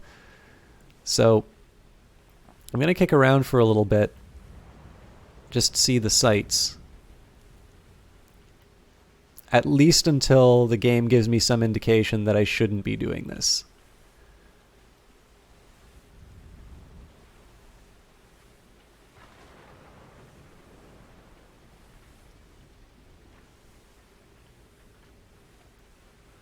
I do rather like the effect. I mean, like, obviously this is not the first game to remove the fog of war, but I really do like the way that you're kind of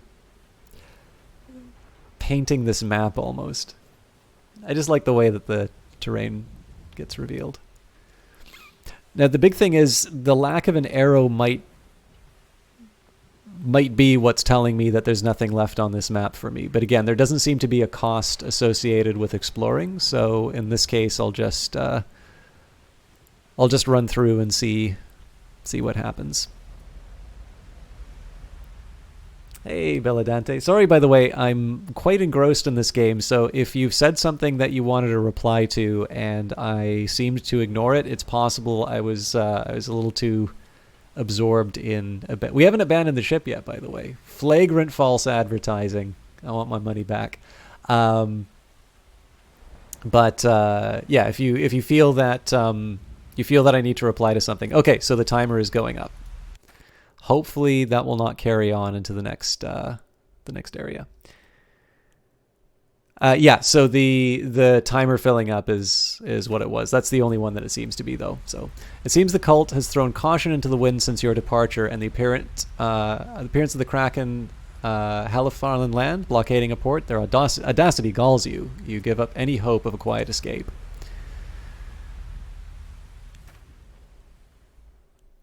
Oh, I don't have a bank account. Totally not Velkin. It's just the PayPal, which doesn't have any money in it because Twitch wanted subscriptions instead.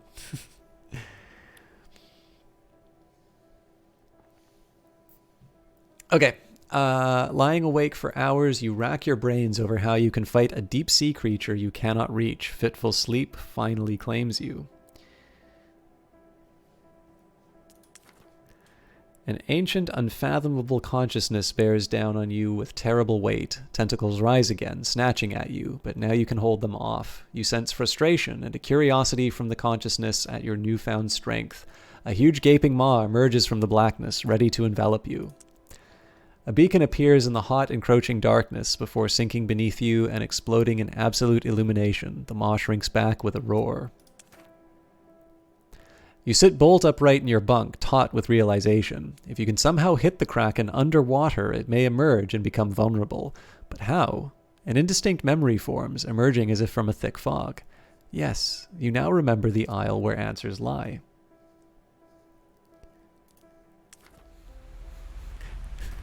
I don't mean that as I want it to be the state.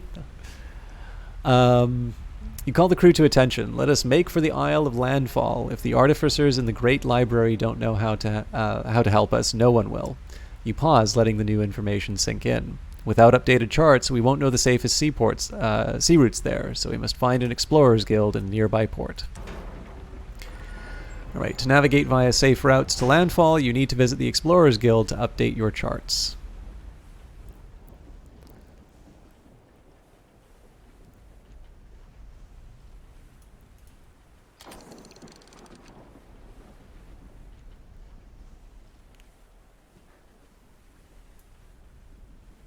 So I'm intrigued by this green line. So I'm assuming some kind of trading route. Let's see what happens.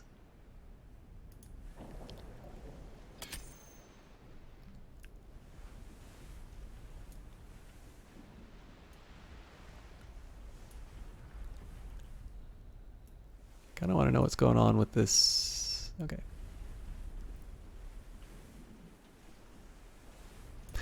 This is neat. I wonder if this existed before the arrow, because obviously you can follow the trading route to see where ports are.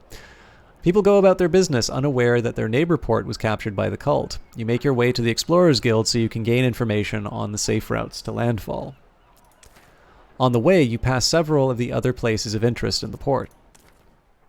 If you ever find yourself on the wrong side of the law, you can pay off fines and the magistrate. Pay the bounty to clear your wanted level. Time to visit the apothecary. Click on the highlighted button. Throughout your adventure, your crew may require the services of an apothecary. When your crew are incapacitated in combat, they will pick up a negative physical trait. These provide a modifier to how that crew member performs. An apothecary can heal these ailments. In some events, your crew can become badly hurt. When this happens, they are unavailable for use in combat. You can revive them here. Now let's check out the prison. Well, let's deal with the... Ooh, that's pretty expensive, but we'll get rid of it. Let's check out the prison. Sometimes things will not go your way, and you may find yourself alone and low on money, in desperate need of crew to help claw your way back to the top. In these instances, a prison is a way to replenish your crew at very low cost. By paying their fine, you can have these criminals serve on your ship. They do, however, have negative mental traits that hamper their effectiveness. Each criminal is unable to gain experience, so they will always stay at the basic level. Hover the mouse over to view one of their negative traits. So, Lololti, who has made a lot of bad decisions and has followed bad orders, is a stubborn convict who does not gain... Okay, so these are basic level ones. Eric, surgeon, stubborn convict... Arachnophobia, 25% decreased melee against spiders, which we haven't run into. Pyrophobic, 20% reduced rate of fire extinguishing. 20% reduction in navigation, reloading, repairing, and melee in combat with tidal waves.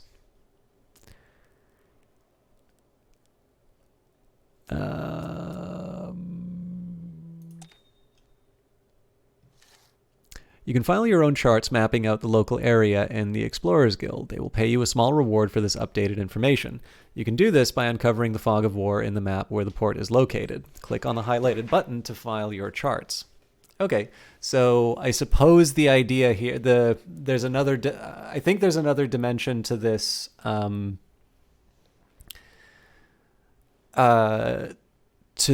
trade-off that I was talking about. So it would seem that if there's an Explorers Guild on the map, unlike the last map that I was on, I would have gotten more money for, I would have gotten more money here. So in this sense, it does actually make sense to paint the map, even if there aren't events. So by uncovering the fog of war in the map the port is located in, the Explorers Guild will pay for charts of the area. You've already charted 0%. You've uncovered another 37%. Explorers Guild will offer you 55%. Bandoship auto-saves your game continuously. It will also save your game when you quit via the pause menu when the option reads save and exit. Death is permanent. When you die, your autosave will be deleted. However, if you obtain a captain's log, this will allow you to create a captain's log save. Dying with a captain's log save means you'll be able to load back to that last captain's log save and resume your adventure from there. We've just given you a captain's log. Use it now by clicking on the Save Game button. So those of you who usually watch this channel know it takes me a very long time to get through games. So I think what I will do, so this isn't a bad time. For those of you who are new, I will take a quick minute and do my little bit of advertising because it was the developer that did give me a key for this game. So if you want to pick up this game, it did just come out of early access. I do have a humble partner link. So if you would like to send a little money my way for showing you this really interesting game, you can click that link there. If you want, you can also buy it on Steam. There is an advantage to the developer if you buy it on Steam because, of course, you move it a little bit higher up the top seller list. So I leave it to you to decide where you'd want to buy it if you do want to pick it up on here. But it is also worth remembering that I was given a key to show this. And I'm actually really glad that they did because it seemed to be sort of my kind of thing. Obviously, I really liked FTL, and I think it is its own thing, but it's a nice take that takes a lot of the things that I found interesting about FTL and applies it to the high seas. But one of the reasons I'm taking this pause and talking about this here is I still have a few other things that I'm committed to covering.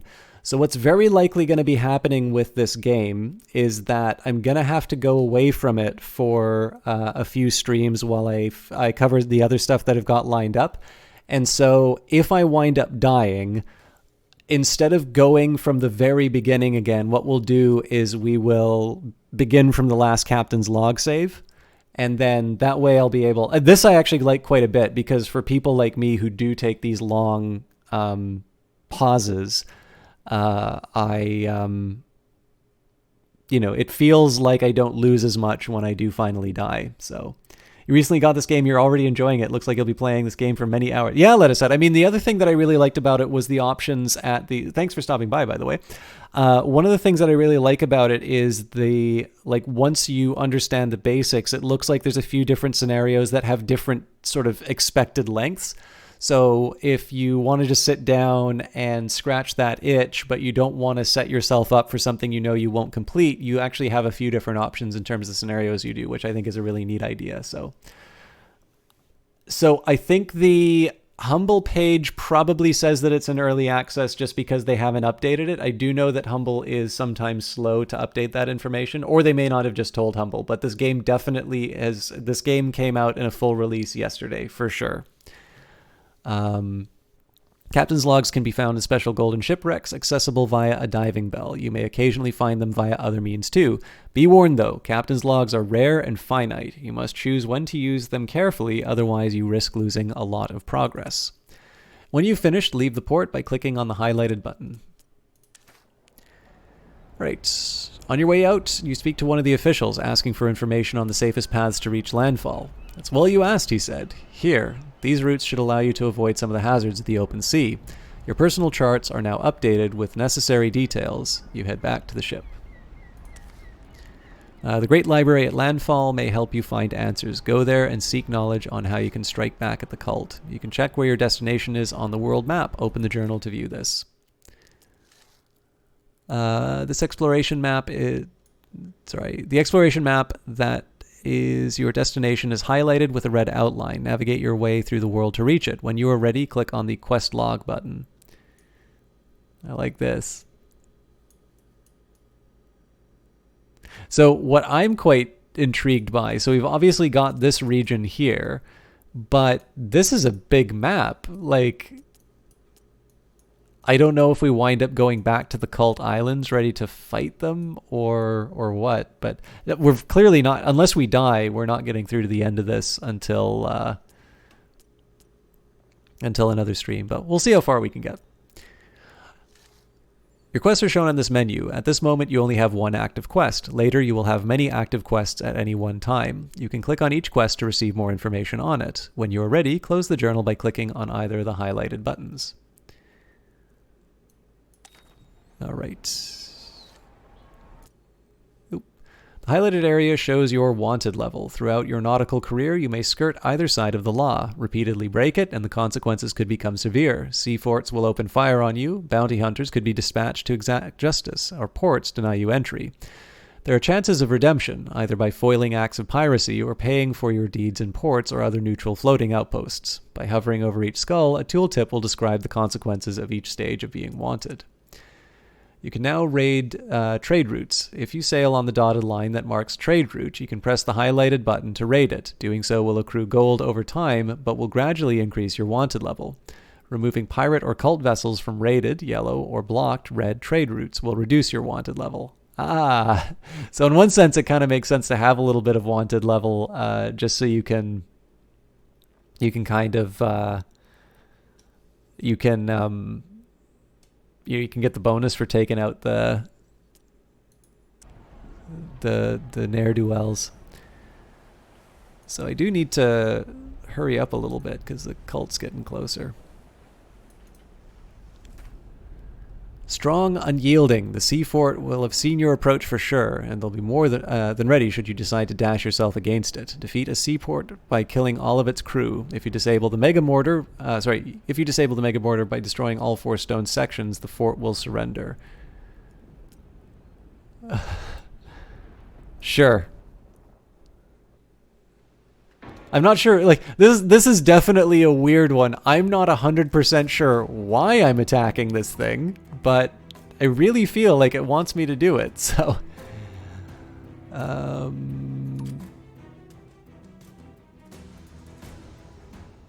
Oh, I should be, So right now we should be focusing on cannon.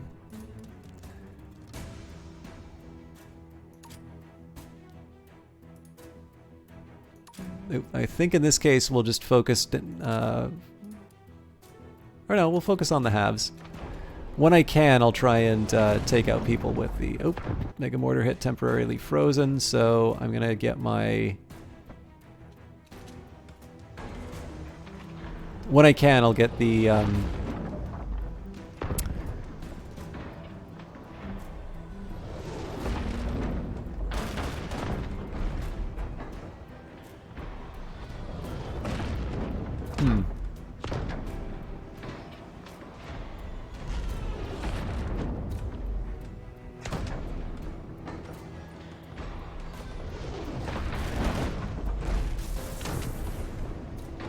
Okay.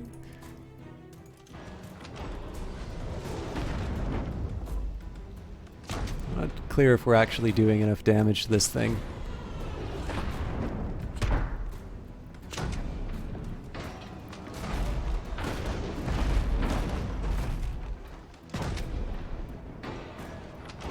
Yeah, so it looks like this thing's very slowly repairing.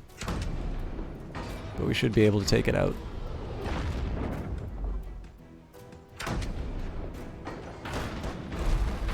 Okay, so that thing's down.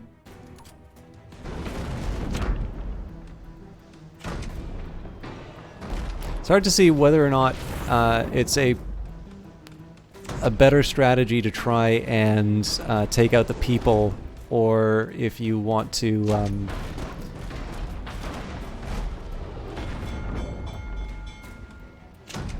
alright, you're gonna have to deal with that sail too.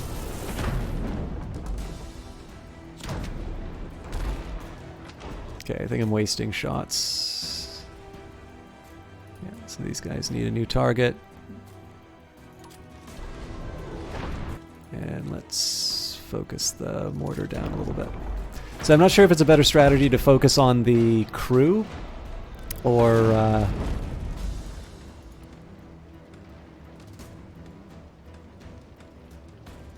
try and take out the Mega Mortar, because clearly we've taken a lot of hull damage for... Basically for a target that I really don't know why I'm attacking it. Also, I screwed up. We want to be focusing on... Everything's got to be on this...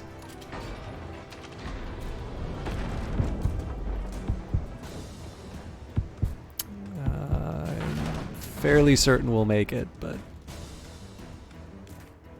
With the Mega Mortar disabled, the crew manning the sea fort have lost their appetite for battle. They offer surrender. Accept surrender to end the battle. The occupants will vacate the sea fort and reward you for sparing their lives. Yep, and we're going to spend every single dollar repairing the ship after that.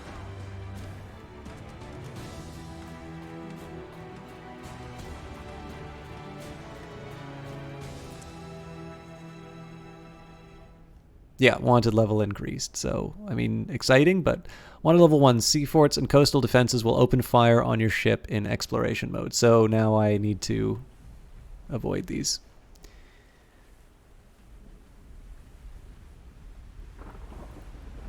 Six, huh? We're also going to get hit by the Kraken, almost certainly. You approach a ship rocking madly with shallow currents that aren't quite able to detach it from the spear of rock it's impaled on. As far as you can see, it's long deserted. Strip the poor ship of anything not bolted down, or it looks very unstable and old. I'm not willing to... No. Strip the poor ship of anything not bolted down.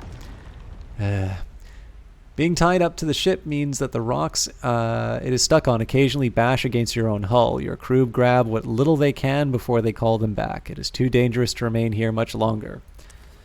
Alright, so I'm going to need to reconsider ramming stuff until I get repaired. Trip trailing large fish nets nets sails nearby, signaling that they're looking to trade. The captain explains that they have a bumper catch and need to offload some before port or risk wasting the surplus. They offer to sell the excess at a generous discount. Yeah, we'll go for it. Alright. The tension on the deck stings more than the dregs of a rum ration. 2 cult ships have been spotted in mid-distance, moving to trap you. Our best, maybe only chance is to blitz the closest ship. I'm counting on you all. Yeah, if we run away, we're facing the Kraken anyway, so... Let's Let's watch some magic happen.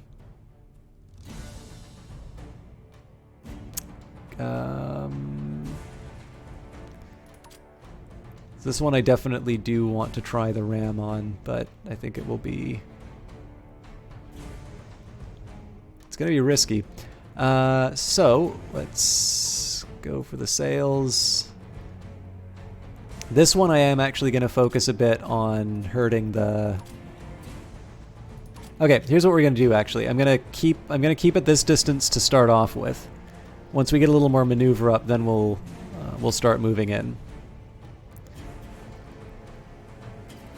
What's happening? Well, we're my ship's really low health. Oh, I should also commit to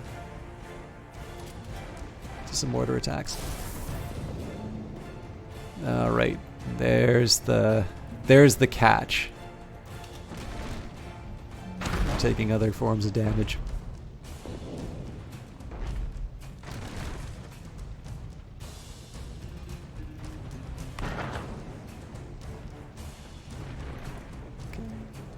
Let's get that sail repaired, otherwise we're not going to be able to maneuver.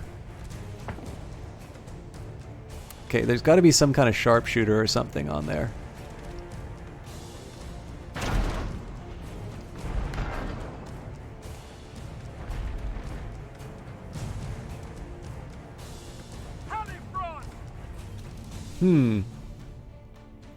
Okay, so let's prepare for that by getting the Marine in position. Seeing as the Halifron's already on its way, I'll deal with it by...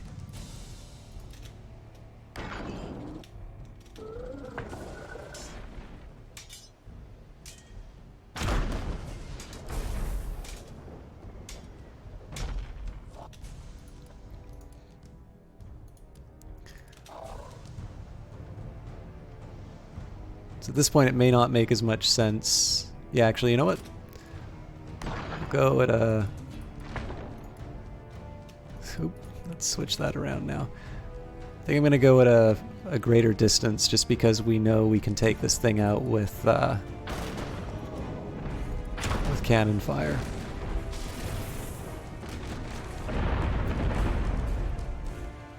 Achievement. Earn Living on the Edge. Start a battle with your hull health red, but still win. Alright.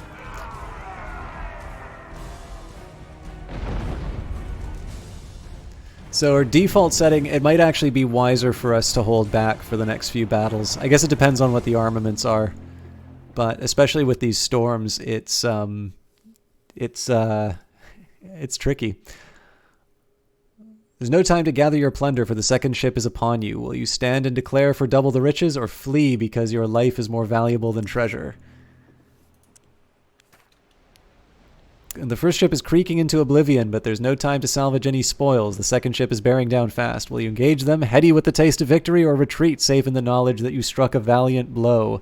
Turn and face them. So I think we're going to do the same. We're going to do the same thing as before.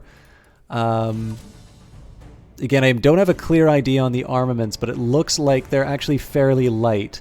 So we can take advantage of the distance. It does look like they're going to try and close in on us, though. So I'm going to keep the gunner on to take out the sails first. The captain's going to go on another set of cannon, and again, we'll just mortar and whatnot, and we will drop the. I'm going to drop the mortar on the oh, nope, they do have a mortar as well. So I'm going to change that around here. And then we will adjust the targets accordingly. So I'm not going to prioritize the sail because we should still be able to... No, turn that around. Yeah, we should still be able to keep the distance. But again, I want to be careful on the damage that I take. And we'll see whether or not this pays off.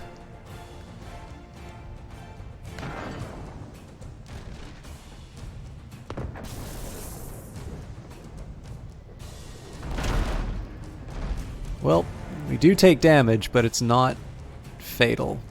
Also, I have no idea why I'm sitting on the grape shot. I definitely need to be getting the... Okay, So I'm going to bring the captain in on it when I can.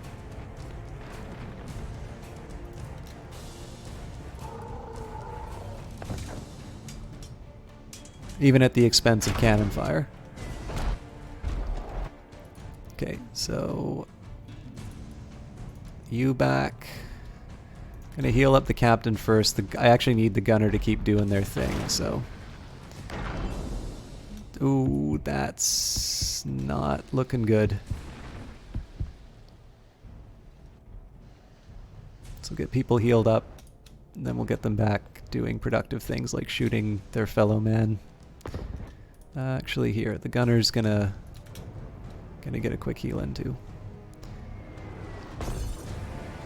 So this I can live with because you can repair meat. We seem less capable of... Yikes! Okay, we actually do need to finish this off, so I do need people on the guns.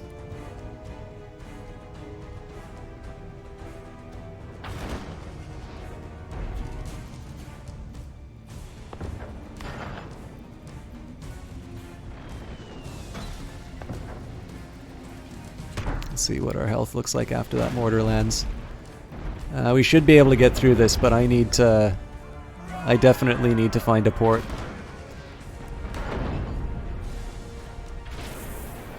I'm not 100% sure whether or not this was the right call. I may have actually been able to do more damage faster at close range, but you've lived to tell the tale, and what a glorious tale it shall make. You mentally recount your success, etching the strategy into your reflexes. The crew are less circumspect and busy themselves with considerable salvage. All are drunk on the thrill. Most are drunk on more besides. Okay, so we'll leave combat. Now hopefully... Yes, okay, so... Timer decreased. Defeat 10 vessels in combat, so we've got that achievement. I suppose I need to go to the lighthouse.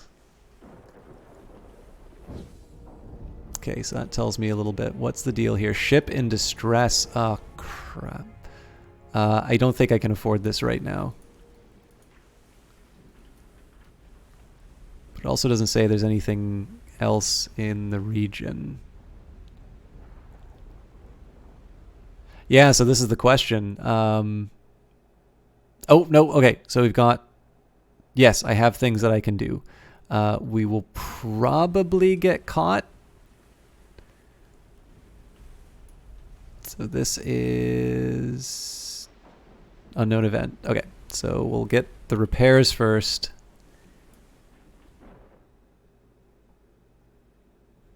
And we'll deal with the remaining events. The headache warns you something is coming. The trails of the surface and the water confirm your suspicions. Halifron incoming. Alright. I suppose I deserved that. You're not able to escape this time. You'll have to fight them off. I thought I was picking up the repair. But that's fine, because I don't think they're going to be doing... I don't think they're going to be doing damage to the ship itself.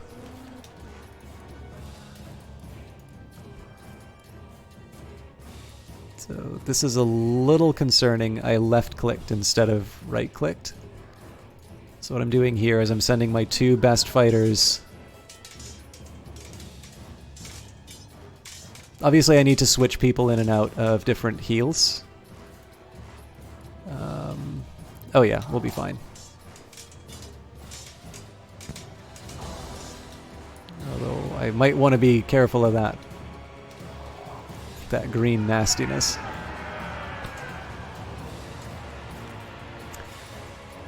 You stand there bent over, catching your breath. You have won, but you can't help but wonder if the next time will be worse. Get out of there. Alright. You spot a ship flying Artisans Guild colors. Such an affluent ship will no doubt have skilled workers aboard who will be able to perform emergency repairs and ample stocks of supplies for sale. Patch up the hull. Start with Stranded Survivor. Spot a castaway and make towards him. He's pulled up on deck, but doesn't look hopeful. He's not dead yet, but he's on the edge. Expend some supplies and attempt to bring him around. You keep him warm and provide him with food, which he slowly manages to keep down. As the hours pass, he slowly creeps back from the precipice. For the castaway to survive, he has surely put a smile on the faces of the crew. More morale. Okay, this is vessel spotted, intentions unknown. Say I don't really have the health to handle it, so obviously we've reset the threat meter. I'm probably gonna have a bounty on me. As you get closer to port, you see the hustle and bustle on the docks, a welcoming sight. Visit the docks where you can repair and upgrade your ship. Go to the tavern court. Yeah. This is definitely very expensive, but worth it. So, up next, sniper, section damager, chain shot. Don't really need to worry about any of those right now. Improves section performance. The helm recharges the maneuver bar at a greatly improved rate. The sick bay will heal faster. The mass section will change distance at a greater speed. All weapons within the section. Okay, so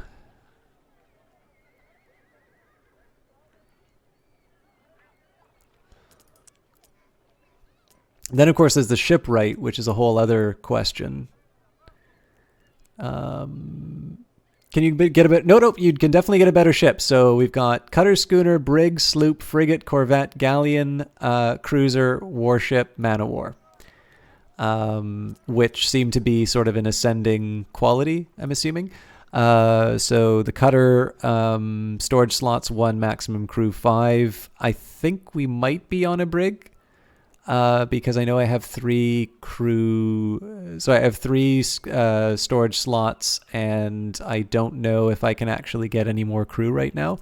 I definitely don't have enough money for any of the other items. Oh no, we're definitely not on a break. So we seem to be on something, whatever it is we are on. We don't have. Well, actually, hang on. What does this look like? No, I think we're on a brig. No rates? What do you mean by rates? But yeah, in this case, basically, it seems like more health, and I think the implied. Oh wait, no, because there's different loadouts that you can give this things too. So it looks like essentially between the schooner and the brig, I have 2 different types of. I have kind of 2 different types of, or I have the same type of layout, but not the same, the same type of armament, but less space for everyone. Whereas if I go to the sloop, I can throw more guns on it. So, and then if we go all the way up to man of war, obviously we can put ridiculous numbers of guns on it. Looks like it's got room for 2 mortars, and then the special guns seem to be the same. So. But the man of war costs 2,000, so we're nowhere close to that. The question to me right now is whether or not it's worth going for these upgrades. I definitely think a point in performance for the helm makes sense, and it's less than half of my wealth at the moment. Deck reinforcement's not bad. There's also an argument, of course, for performance for the there's an argument. Okay, so there's an argument for the performance for the cannon as well. But in this case, I think we'll put it on the helm, just because that lets me do sort of the strategy I had in mind. Next thing that I might consider. Oh, see, this is a tricky one too. Diving bell would be a good call. It's expensive, but yeah, we'll go for it. I would never want to belong to any. Let us head. Thank you very much for the follow. I'm obviously leaving, kind of taking my life in my hands, because I'm not. I don't have space for. I don't have money for a lifeboat. I Oh, this is neat. So everybody was asking about zooming. Looks like if you get the advanced Crow's Nest, provides maximum visibility on the enemy ship and crew in combat, reveals more fog of war and exploration mode. This would have been nice to get, but I don't regret the others. The only other thing I might maybe consider would be those spikes because I do so much ramming.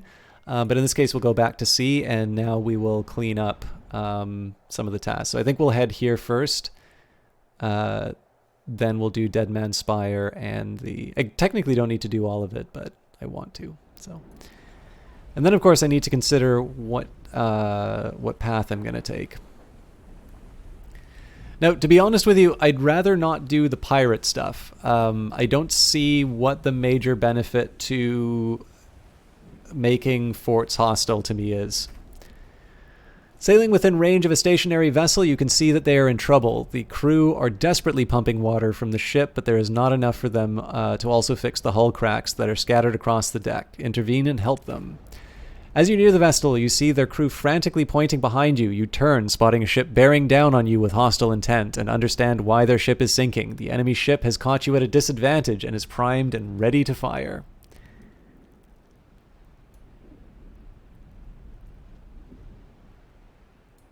Well, I mean, in terms of picking ships, I had my answer already. I couldn't afford anything that would be considered an upgrade, so I'm fine with that. So I mean, I've got the hull. It seems wasteful for me to do this, but I'm gonna do the old take out the sail thing, and we'll set these guys up. Yeah, we'll do maximum damage to the captain.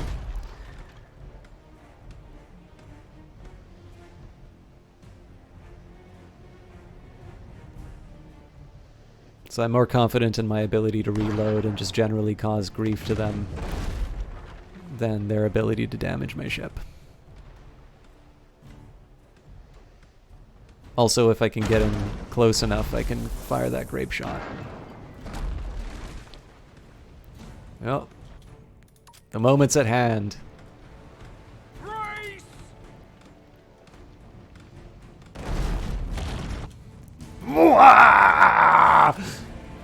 You're mine now!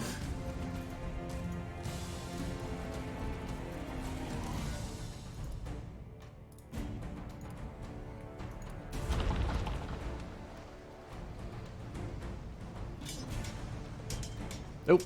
We need another body. Get in there. You can fight the captain. Oh, my captain's getting his ass kicked.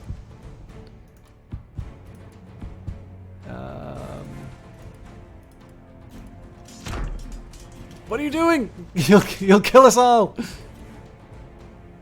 I think I might I may have just screwed my captain here.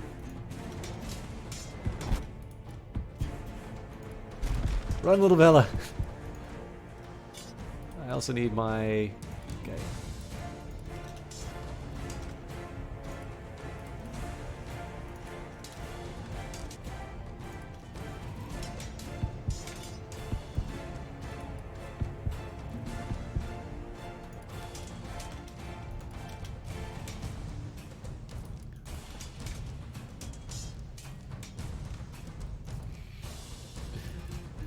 Profiles and courage here.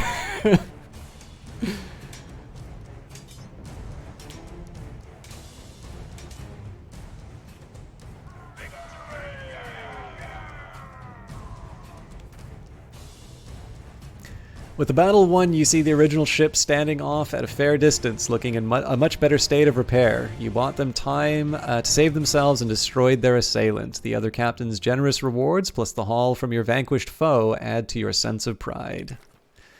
So, that turned out. Again, it's one of the things that's really neat about this, in my opinion, is...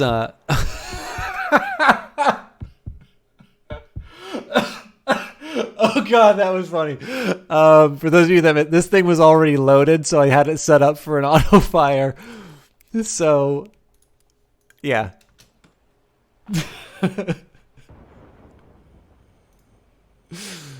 That was good.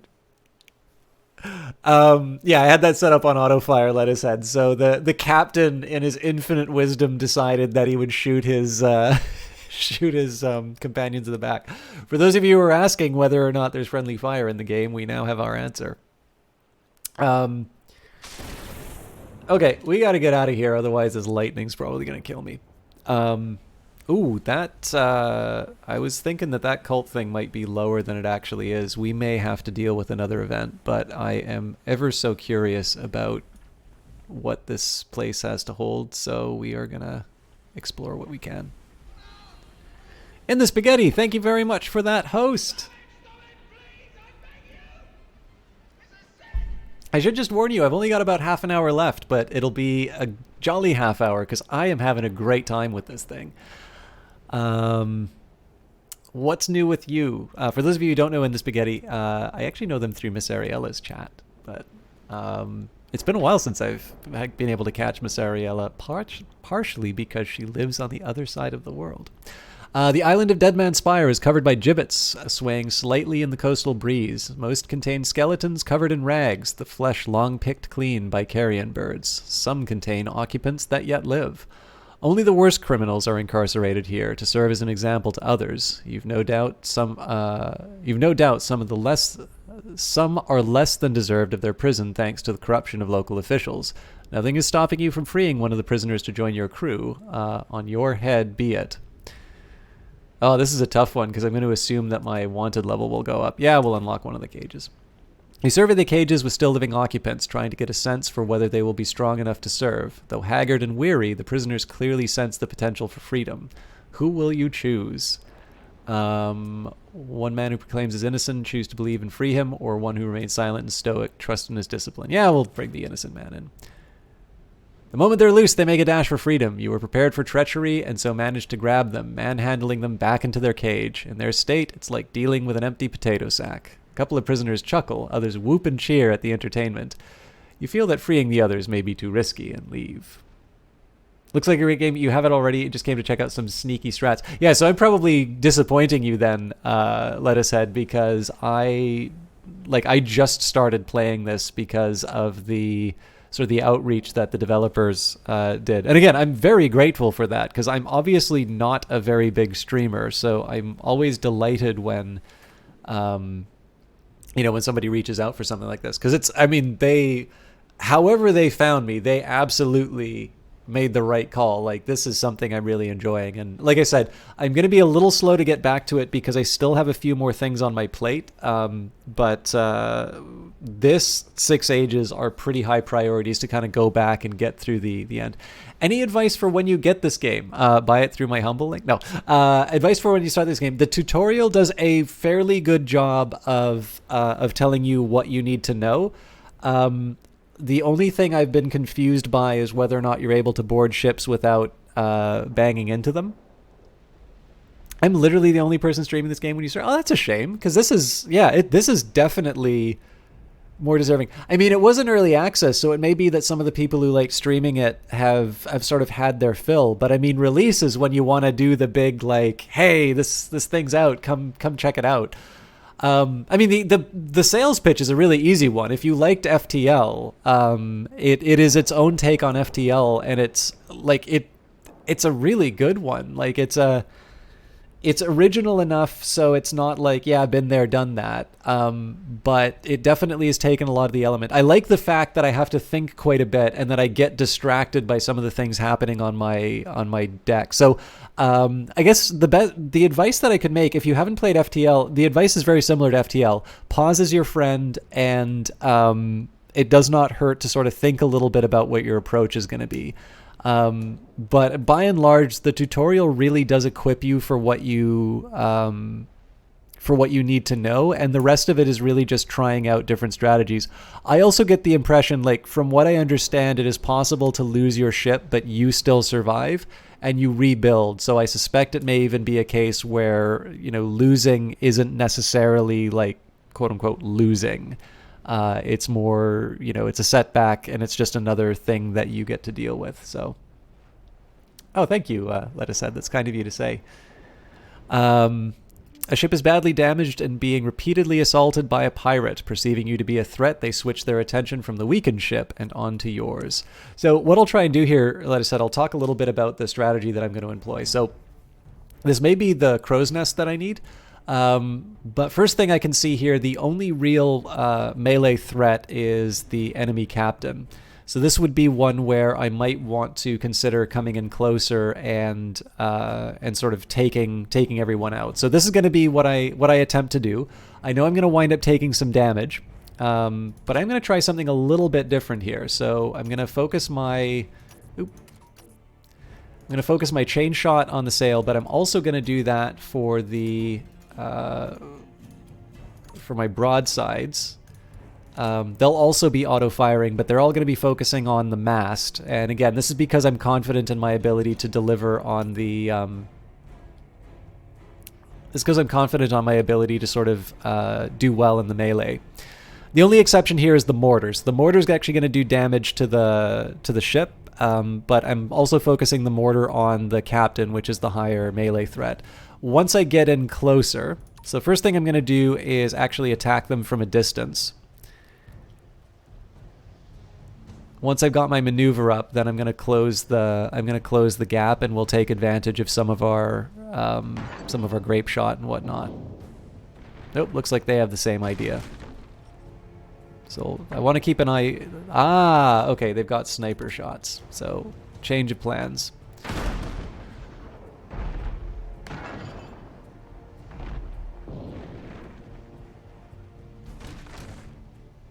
Okay, so I need to repair the sail now, so we'll get onto that, and the captain will now man the guns. Alright, now I've got fires to deal with, so those are a slightly higher priority.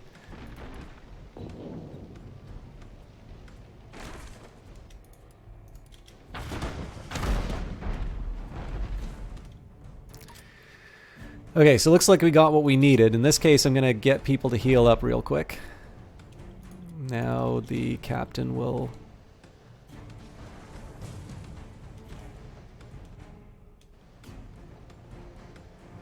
Okay, so I got my mortar back.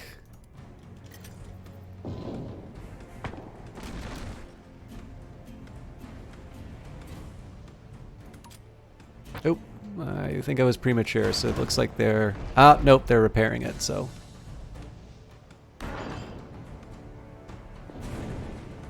Okay, now we're able to start closing that gap. Okay, that's not good. Obviously, we're not able to close the gap again while this guy heals. Oh, they got away? That's what I get for... Okay, so actually that was educational. The enemy has fled. So, do you try to minimize your damage per engagement via speed or endurance more? So I suppose in this case my effort was to try and do it through endurance, but clearly I did not know that the enemy could flee. So in this case I paid for that. So next time I'm going to close in.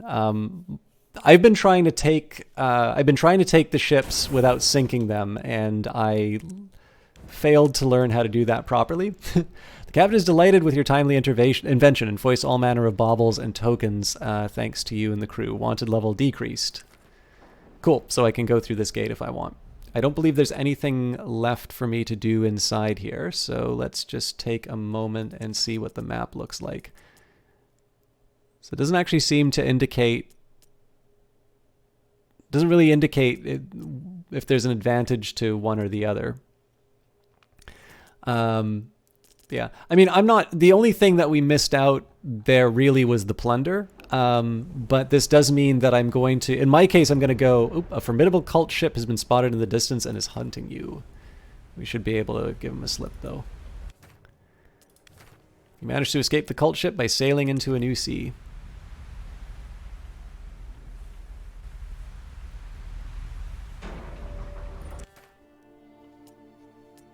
So here we are. It turns out that there's no direct path. I'm a little curious, actually, why these more roundabout paths took more events. So it looks like there's a volcano or rock. Again, it doesn't really indicate what happens inside these other areas, but A faction occupies this map. Defeating any guarding ships or sea forts that belong to this faction will reduce their influence. Once the bar is emptied, a faction boss will be dispatched. Destroy that, and the faction will be removed, vacating any coastal defenses. Oh, this is a neat idea. I am going the wrong way, though. So in addition to trying to contend with the cult... Alright, I definitely don't need these repairs, but it's good to know that they're around.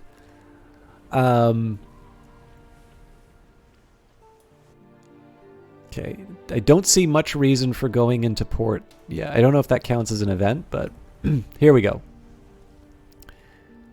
Ship in distress. You encounter a ship listing to one side, plumes of water erupting from the deck. Without rapid intervention, it will soon sink beneath the waves. Call the crew to attention and direct them towards the stricken vessel. You just started to bring the ship around before the other vessel began to sink fast. By the time you reach the area, there is little evidence that a ship was there at all. Okay.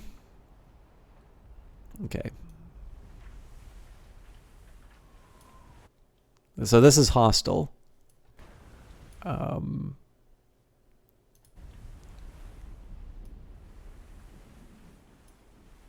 Yeah, I don't really want to take on the forts. I want to take on the ships.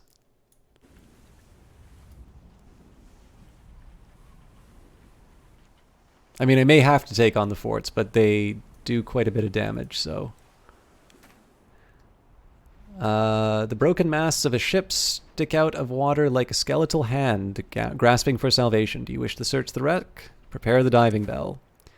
Poisonous urchins covered the ship. It was nearly impossible to navigate through the wreckage without receiving countless painful stings. Forced back to the surface empty-handed, the crew are particularly down-spirited. Alright, so... now we go reducing influence. Word is spread of a particularly troublesome pirate in the area. Defeating him would make you a hero in these parts, and the local port dwellers would no doubt reward you with special prices. By defeating this pirate, you will receive a discount at the local port. This discount will be greater if you can take the ship intact.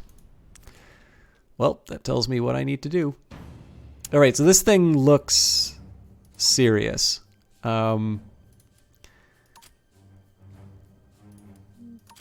we are going to employ the strategy of trying to take out the mast. No, you can still keep that. I just want you to...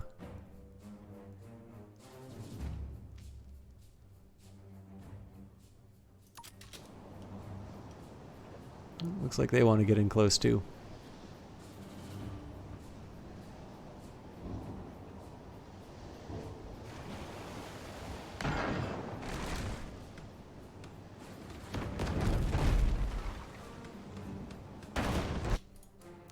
I think at this point, I'm willing to do... It may not be like... it may not be awe-inspiring, but it'll at least get the job done.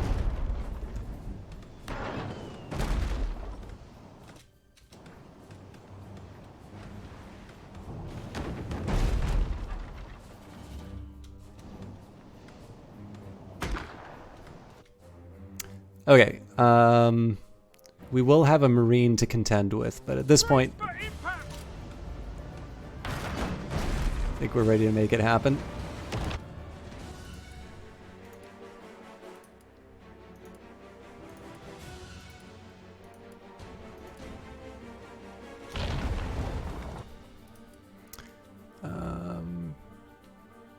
Yeah, I think we can afford another hand.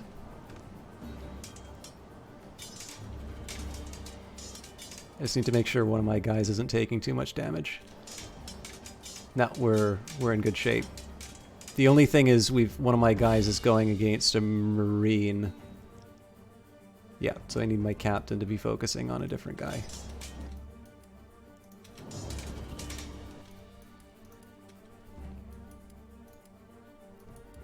Okay, everybody's gonna pile on the captain. So yeah, we obviously took some damage, but presumably the rewards that we'll be getting, both in terms of discounts and supplies, will make this work. Having taken the ship intact, you're able to collect several trophies that you can use as evidence of your glorious victory. Having captured the enemy ship will grant you a greater discount in the local port. Wanted level decreased. Alright, so I'm reasonably happy with how that turned out. I think we're going to try and employ that strategy more often. Now, I am a little weirded out by the fact that this has not changed. Ah, okay. I get it. Your lookout calls a warning. A ship is seen in the distance. You look through your spyglass and it looks intent on engaging you. The ship is far enough away that you could probably outrun it should you choose to flee. We stand our ground. Now, it's not clear that this is pirates. But what I am going to do here, we'll employ the same strategy.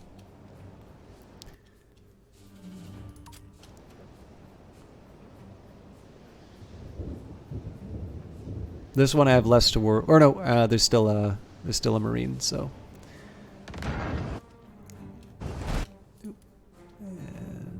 we'll just drop a big mortar on the three amigos.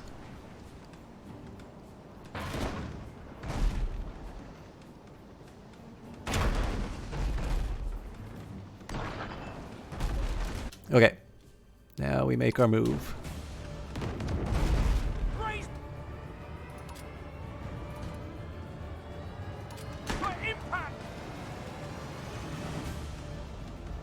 So the thing is, they do have a medic. I gotta be careful about that.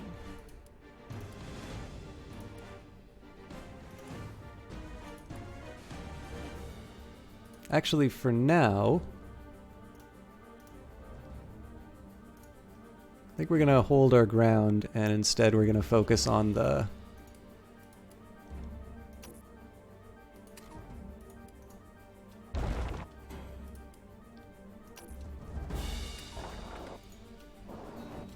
Oh god, no! Get back on. You made a terrible mistake, sir.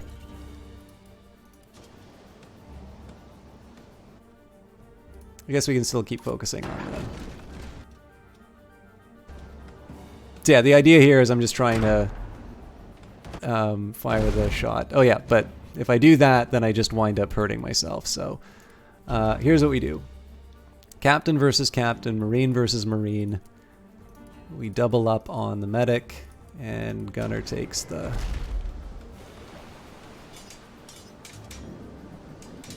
And I'm hoping these numbers work out. Okay, navigator, you need to start plugging up some holes. My captain's already in trouble. I think they may...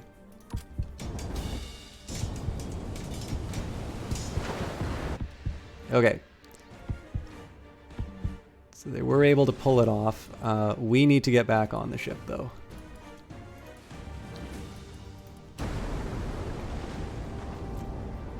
This is particularly neat that you can also get swept off your feet by the...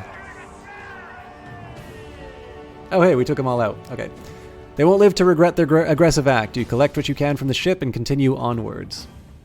So yeah, it's looking like this plan... So we do take damage in terms of this plan where like we move in close and engage them in melee, but I think the amount that we get in return, as long as we have a clear plan about how we're going to... As long as we have a clear plan about how we're going to repair the damage, I think the trade-off is worth it. So, hey, Shifty Duvet. You're from Cool Eagles chat, if I recall correctly. Alright. Let's do what we can with the... There we go. The vessel guarding this area seems to think you are easy prey. They're not the first to make such a mistake, and it likely won't be the last time you capitalize on it. Have you seen this game before, Shifty Duvet? I don't know if it's the sort of thing that might be in your interests, but... Okay, auto fire. I think we're gonna stick with the... plan. We're gonna focus down the mast, and we will drop mortars. So the nice thing here is they don't have a marine, so And in this case, we will try to get closer. They're obviously going to try and maintain the distance. But that's why we shoot down. It seems like a good strat because people heal up after every battle with it. Exactly, yeah. That's sort of... that wasn't what I thought when I was starting the... when I was starting these... the game. And that's just because I couldn't have known. But in this case, flesh is easy to repair, unlike the rest. Okay, so we are able to ram.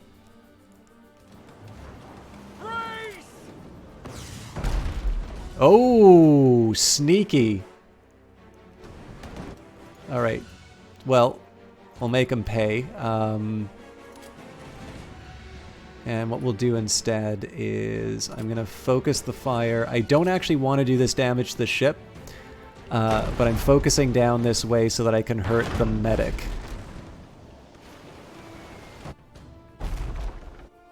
So we need to wait a while to get our maneuver back up.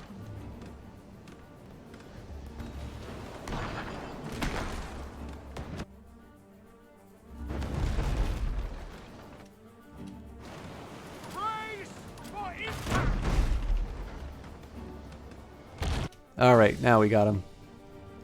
So we'll turn off the auto fire.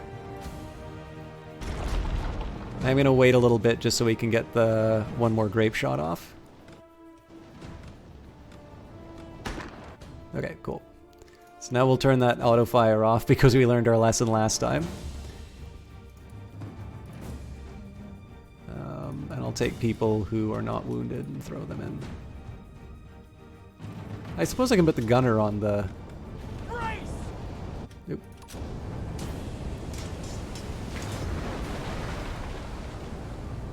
Again, I love this idea of the waves kind of rolling over and you have to deal with that in the moment. Okay, so they're bringing the captain back in. This allows us to take down the medic, and then we can... Alright, now we'll engage this guy. The captain has to watch his ship being taken over as we...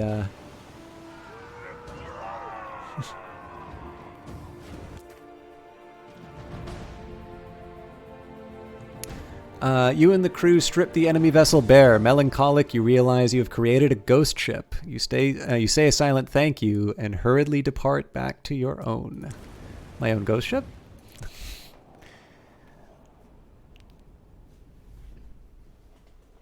Pause makes it broken. Well, not really, because like the problem is that if for whatever reason, like it's really easy. I tend to need to check this assumption on my part a lot. It's really easy to assume that everyone plays games the exact same way that you do. Oh, this is in real time. The headache warns you something is coming. And the trails that surface in the water confirm your suspicions. Halifron incoming. All right, bring it. You're not able to escape this time. You'll have to fight them off. I don't even know if there is a way to escape it. All right. We don't have any red ones. There are quite a few of them, though, so... Okay, so I'm going to let the captain take care of everything on this side. I'm going to try and do something a little clever here. I'm actually going to try and get the gunner on the...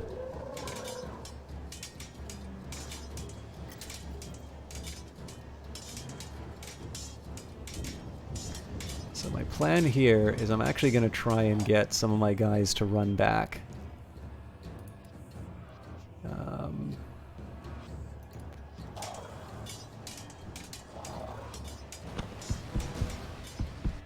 Okay, so now we heal up some of our guys.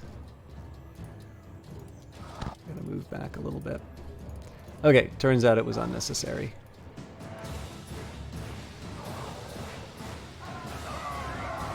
But yeah, so anything from like you've got a kid that distracts you to your reflexes aren't what they are. I don't actually think the pause is that big of a problem because really like if you don't make it so that pause, if you don't make it so that pause allows it, essentially all that you're rewarding is the dexterity of hitting the button, and there's any number of reasons why that may not work. One chief among them is that there is a keyboard shortcut for everything. One of the things that I do when I stream is I tend to prioritize using the mouse. I use fewer keyboard shortcuts because I sort of know it's a small thing, but people being able to see what I'm pointing to at any given moment tends to help quite a bit. So I haven't seen if there's a brace, but like to give you an example, if I hit Z, everybody automatically runs back to their position. So in this particular case here, I think it's actually a reasonably smart choice on the developer's part, because in the end, it doesn't penalize people for having a different set of preferences in terms of the way that their people play the game. Now, this is kind of wasted to go for the cult event, but I'm going for it anyway. A cult ship has been sighted in the distance. All the eyes of your crew strain fiercely to determine its heading. You feel as though you can somehow sense the ship's intent. It maintains its course. They haven't deemed you worth investigating. Make straight for the enemy and engage them. No worry. I mean, Miles, like all of this is like taste stuff, right? But one of the things for me is it actually came from when I got the chance to stream City Skylines for the Xbox. I don't play consoles. I only the first modern console that I've gotten was because somebody gave it to me as a gift like 2 months ago. But the fact of the matter is, I think most people's experience of gaming is on a console. So I'm kind of the outlier as a PC-focused person. But of course, everyone I know is a PC gamer, and the people who I interact with on Twitch are PC gamers, and a lot of the games that I play are only available on PC. And so it gives me this impression that PC gaming is the only way that people experience games. And yet when I talk with coworkers, if they've played games, they talk about playing on Xbox. In fact, there was somebody I met a week or two ago, and they were talking about all of their favorite games, and they were like, the Assassin's Creed and so on and so forth. And I'm imagining PC. And then I asked, have you tried, I can't even remember what I said, and they'd never heard of it. And then, of course, I realized it's because they only play on their PlayStation. So it's not even necessarily a question of whether or not one way is better or the other, but I just have kind of learned how easy it is for me to get tunnel vision in terms of what the quote-unquote right way to play a game is, or what the most common experience is. So when I take a look at certain priorities like, I'm able to pause and do this, does that make the game too easy? You can even make the same argument about Cultist Simulator. Cultist Simulator becomes a lot easier with a pause button. But on the other hand, again, if you've got family, it's sometimes nice to be able to go and change a diaper instead of have the thing click down. I mean, you laugh, but I have a Mac and I game a lot on it. All right, a cult ship has been sighted in the distance. Maintains its course. We'll make straight for the enemy because I'm basically going to be wrapping up after this. We'll maybe see if we can find a port that we can go into, but I'm going to be wrapping up pretty soon here. And then, of course, I'll do my debrief. I'll see if there's somebody who's playing this that I can host. Failing that, I'll try and put you guys in someone else's capable hands. But let's see if we survive this first. For a while you wonder if the cult vessel is going to flee, but it slowly wheels around to meet you. Their ship is a hive of activity as they prepare for battle. So we'll start by seeing what we're up against. Okay, there is a Halifron. So I'm going to start by dropping mortars on the Halifron first. As usual, we'll target the mast for everything. Again, I do sort of like this pattern that we've worked out of engaging in melee. This one's going to be a little bit harder because of the Halifron, but it shouldn't be impossible. Maybe I want to get close enough that the chain shot does its work, but actually one thing that I think is missing. So it says here, can be targeted at sails only, infinite range, reload speed normal, close maximum range. Yeah, so I don't know if there's an optimal range that it lists.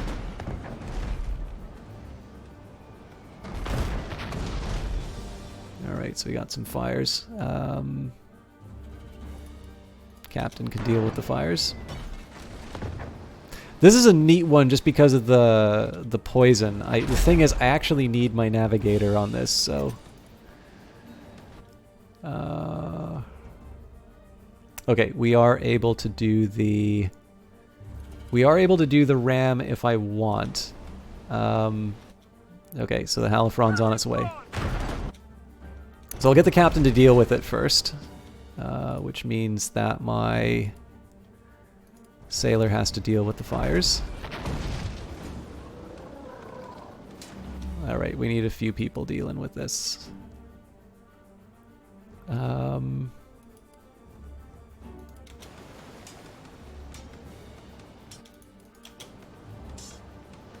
So we'll get the captain to heal up. Oh, come on. Oh, we don't need to mortar anymore, so this guy... So he's going to take over... Well, eventually he will take over the...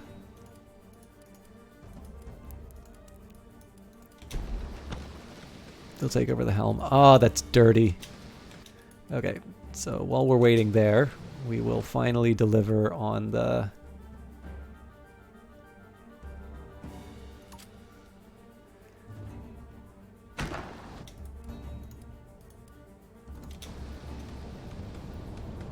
Brace for impact!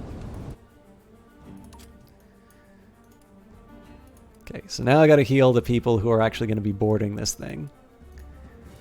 Gunner is still putting out fires. So we'll be okay. Hopefully that'll put out the fires too. Nice. Okay.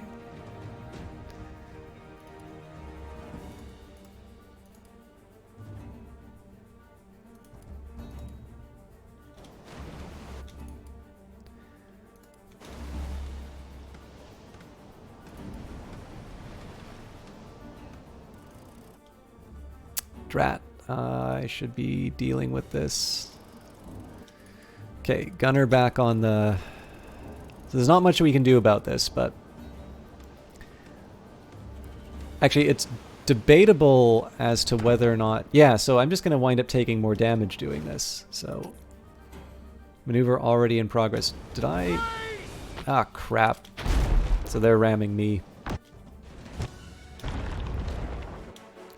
Well...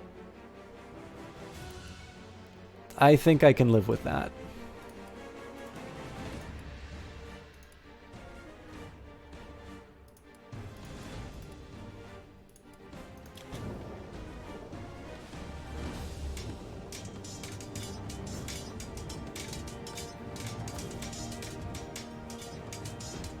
So I dithered a little too much with the trying to get the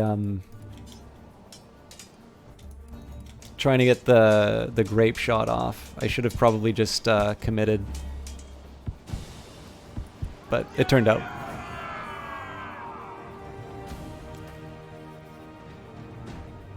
I mean, I don't know if I could run Rocket League, but yeah, I do. I do. I mean, the Catalina upgrade caused all the 32-bit stuff not to work on Mac. The thing is, like, they're not a gaming computer because for a lot of the top-end games, it's just not worth it to do the port.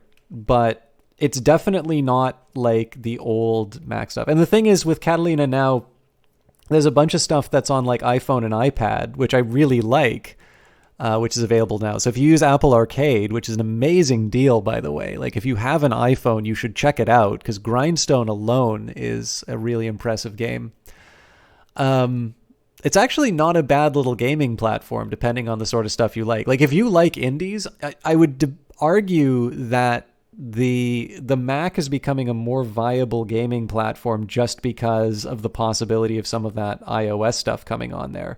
So like if you're an Android user but you use a Mac for some reason, now you can access that stuff that used to be iOS only.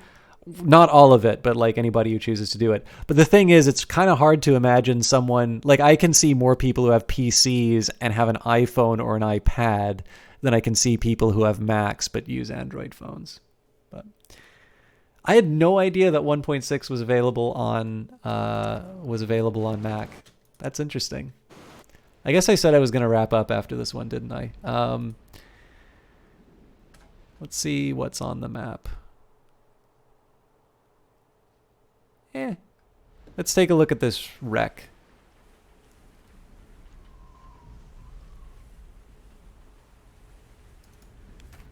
A small chest is spotted floating in nearby water. Your crew fish it out and take turns trying to pick the apparently very sturdy lock. So, fetch me a hammer. I'll have this thing open soon enough. You feel the eyes of your crew on you as your first few hammer strikes glance harmlessly off the lock. A few strikes later, and the lock starts to come loose. You throw the lid of the chest open, but are disappointed to see that water must have seeped into the chest. You lift out chunks of what used to be paper, irrevocably damaged from sitting in the water. All right. This is nice and risky. We're at like half health, so this will be the last one. The prowling vessel makes to intercept you, weapons ready. The moment you stray into their path, show them you're no common interloper. All right, so let's get in a little closer. Again, I don't know if this stuff resets, but I am going to adopt the same. So this is only the captain is the only strong unit. So in this case, I do want to prioritize boarding this thing as quickly as possible.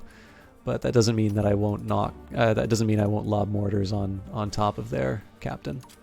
They do have a healer though, so that's going to be the healer is the one thing I haven't been able to come up with a really satisfactory answer for. So the aim here is going to be to do as much damage to the mast as possible. Slow them down so that I can get into ramming. And then, oh, looks like we're getting pretty close to where we need to be already on that. So go for it.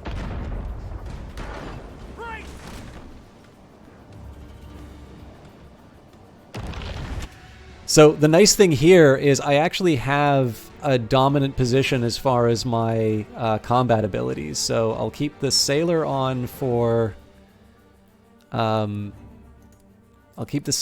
repairs, and I think the gunner needs a little healing before I go any further. But yeah, so my navigator's in trouble now.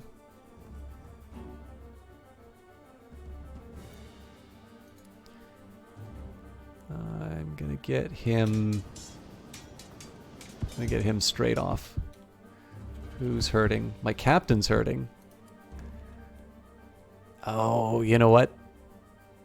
There is absolutely no guarantee that we're equal strength. Okay, everybody's got to get off of this thing. Okay, so we clearly need to regroup. We outnumber them, so we should still be able to handle this, but this is a little embarrassing.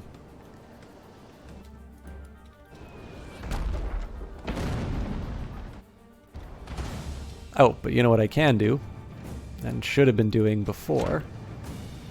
That is almost certainly going to land on my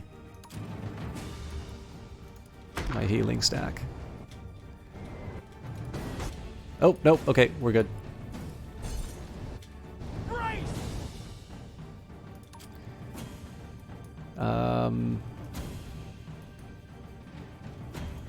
Okay, so we're gonna get washed over first. But everybody's healed up, so I'm gonna keep someone on the guns just in case we need an unfair advantage.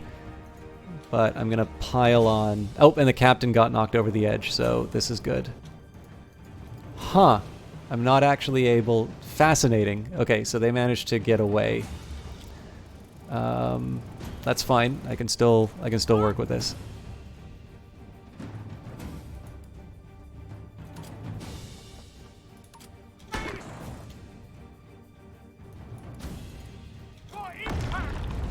Okay, good. We got what we needed. Oh, I see what happened. Okay, so the climbing on did damage to us. So what I'm going to do here is I'm going to make sure that my... Ooh! I got to remember to take that thing off of auto.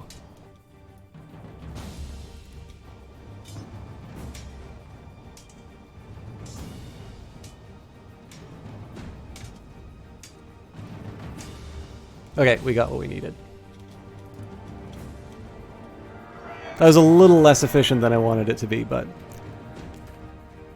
All right, have a good one, Miles. I'm probably done anyway. So your crew return from the enemy vessel, grins wide, arms laden with rations and curios. So I did say this was going to be the last one. What I did want to do, though, was find a port. So let's just see what we're at. There's only one, and I'm kind of okay with where we're set up. This is... Let's just find out what this is. This doesn't say anything about what it is.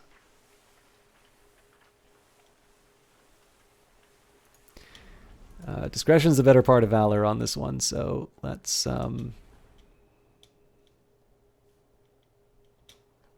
it's probably one of those repair areas, now that I think about it. Anyways, getting to port. The 5 Isles are situated around a lagoon rich with fish, enough to sustain a port on each of the surrounding islands. The locals becoming wealthy from the natural bounty on their doorsteps. However, some recent calamity must have occurred. A pall of smoke lingers above this archipelago, smoke pouring from 3 of the ports. The harbor you enter is reasonably empty of ships, and as you moor, you're welcomed by an official who informs you that they're always open for business, unlike their northerly neighbors. You're not entirely sure what he means, and proceed into the port.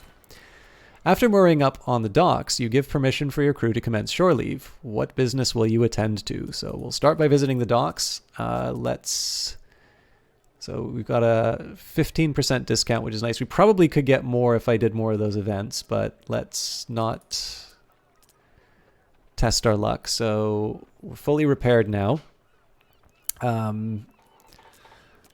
God, these sound really interesting. Lightning gun. The lightning gun fires a bolt of electricity which chains to nearby crew, interrupting them for a short time. It is... Oh, it doesn't say the distance, though? Moderate crew damage with small stun period. Damage is chained between multiple crew. Causes higher damage when fired whilst it's raining. Reload speed normal. It's a shame that it doesn't say what its range is, though.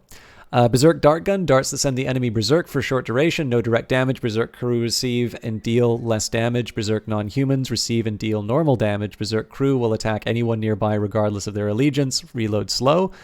Round Shot. Popular cannon due to its versatility. Moderate hull and section damage. Low damage to crew. Very low chance of causing hull cracks. Yeah, we've already got that. Fire Cluster Bomb. Mortar shell breaks apart mid-air into several small fire-dealing projectiles. No hull damage, low section and crew damage. Moderate chance of causing a fire. See, this is kind of tempting. I would argue that the Fire Cluster Bomb works a little bit more for my strategy, because if you think of it, so because I want to... What is the main thing for me to do on my ship here? The main thing is to get in range, ram them, and then finish them off with melee. So what are the counters to that? Well, one, if you keep your mast up, you can keep your distance and you can break apart my hull, while I'm trying to close the distance. So one way of mitigating that is I keep firing the chain shot, and in the meantime, I set enough fires on the deck so you're forced to decide, do you let your ship burn, or do you do the repairs to the mast? And then of course there's the crew damage that does, but that's not the main point of it. So the cluster bomb seems good. It's a little under half my wealth though. So then there's the question, do I want to do like a section upgrade? So performance is obviously a nice bonus. The masts, changing distance at greater speed is sort of nice. Apparently, we no longer have the advance. Oh, no, hang on. There's more here. So heavy hull armor, full armor plating that reduces hull damage by 20%. Hand-operated pumps allow crew to drain water from the ship. Don't I already have these? Yeah. Anti-ram, when deployed as an enemy ship attempts to ram you, a fuse is triggered, and the anti-ram shoots out 2 metal-tipped poles filled with explosives. When these detonate, they'll halt the ram and cause damage to the enemy vessel. Can only be used once per battle per side. Here we go. Advanced Crow's Nest provides maximum visibility on the ship. So this is also a really good upgrade for me, because visibility is such a big deal. Anyways, all of this can be decided at the start of next stream, because this seems to be a bunch of stuff that I can think on. There's quite a commotion building as you leave, the locals moving with purpose, underscored by a hint of panic. The official who welcomed you earlier is waiting for you by your ship and rushes you over. It's Norstead. They sent a flotilla against us. We're defenseless. You must help us. Okay, apparently I'm not done. This is really... Oh, man. This is not a great... I can sort of understand why they wouldn't want you to save and exit on this, but this isn't good for me. All right, there's clearly a deep history here, but you get the gist from his continued frantic plea. Since the fall, tensions over control of the lagoon drew until there was open warfare in the Five Isles. Now, only Sotherton and Norstead remain. Their warlike neighbor, who the official claims is to blame for much of the strife, has sent ships to end the conflict in their favor. The problem is that Sothertons sent their own vessels to attack their rival, leaving themselves unprotected. The official laments that they thought when Norstead closed their port to outsiders, they felt it was the perfect time to deliver the killing blow. The official promises you a rich reward should you save the port. Looking at the other vessels scrambling, it's clear yours is the only one outfitted for serious combat. The ongoing conflict has practically bled all the islands dry, and he assures you that except for a couple of vessels, the enemy fleet is comprised of ships that wouldn't stand up to yours. There's still enough to bombard Sotherton into oblivion, however. You have a choice to make. Given their desperate situation, if you carry the day, you could make a pretty penny. However, you've only heard one side of this story, and there's no telling whether Sotherton is worthy of being saved. With time running out, you have to act now. So we will defend the port. As you head into battle, you spy two vessels that could prove your match. They weren't expecting much resistance, so you at least have the element of surprise, which allows you to take on the first ship alone. The remainder of the fleet appears to be made of fishing vessels with only the odd cannon on board, and they still well clear of you. So, sorry, obviously I can't apologize to the people who just left, but once more into the breach. So, no change to the strategy just because I can't. It does look like they do have that ram resistance, though, so this is going to be fun.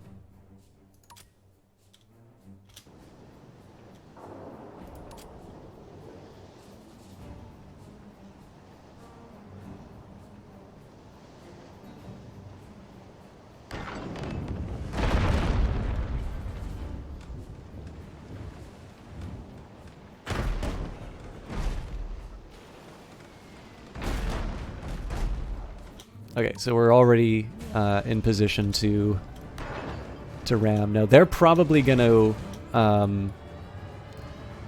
get away. Yep. So we knew that was coming.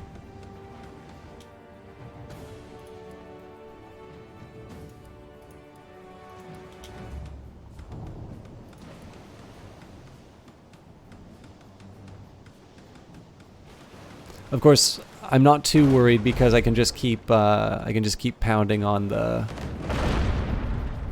can keep pounding on the bad guys with the grape shot.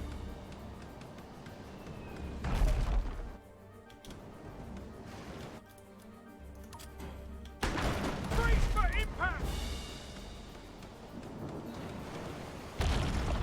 Oh, this thing's done. I'll try not to destroy it, but it's really hard to see how that's going to happen.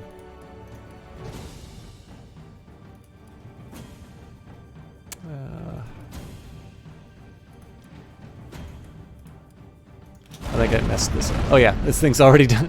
Jump on the...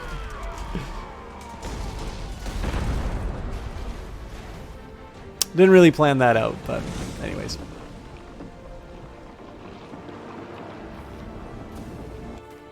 It's no time to collect anything. The second ship is bearing down on you now. With the first ship dealt with, the battle hinges on who will win this final conflict between your own vessel and the flagship of the Norstead fleet. There is still time to flee should you so choose. Alright. They are a little bit better equipped for... Actually, they're well equipped for combat because they've got a healer as well as a marine and a captain. But unfortunately, I really don't have that much. I guess the good news is they are not equipped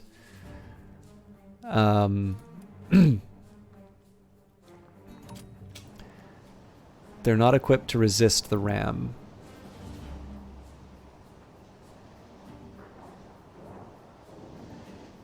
So I need to worry a little bit about the mortar.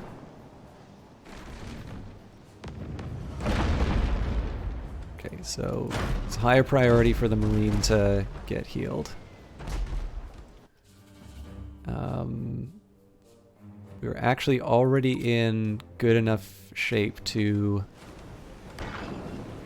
ram. And I will do maximum damage to my two high profile targets.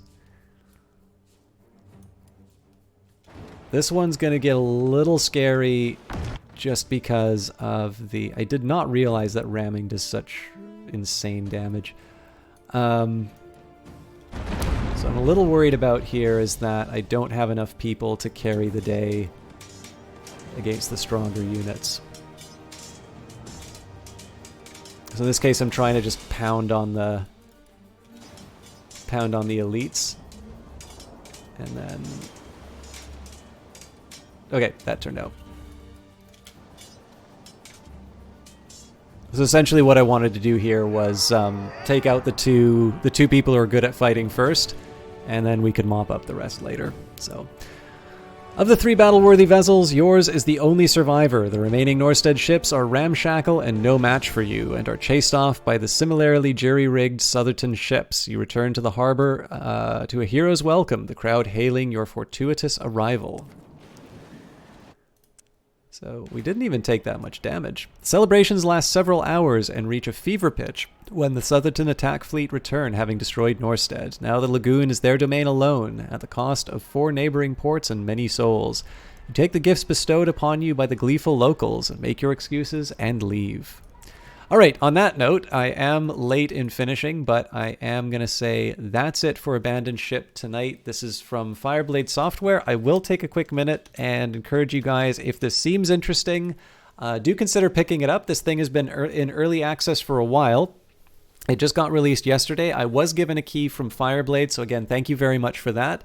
I will sort of let you know what is at stake with basically the different purchases.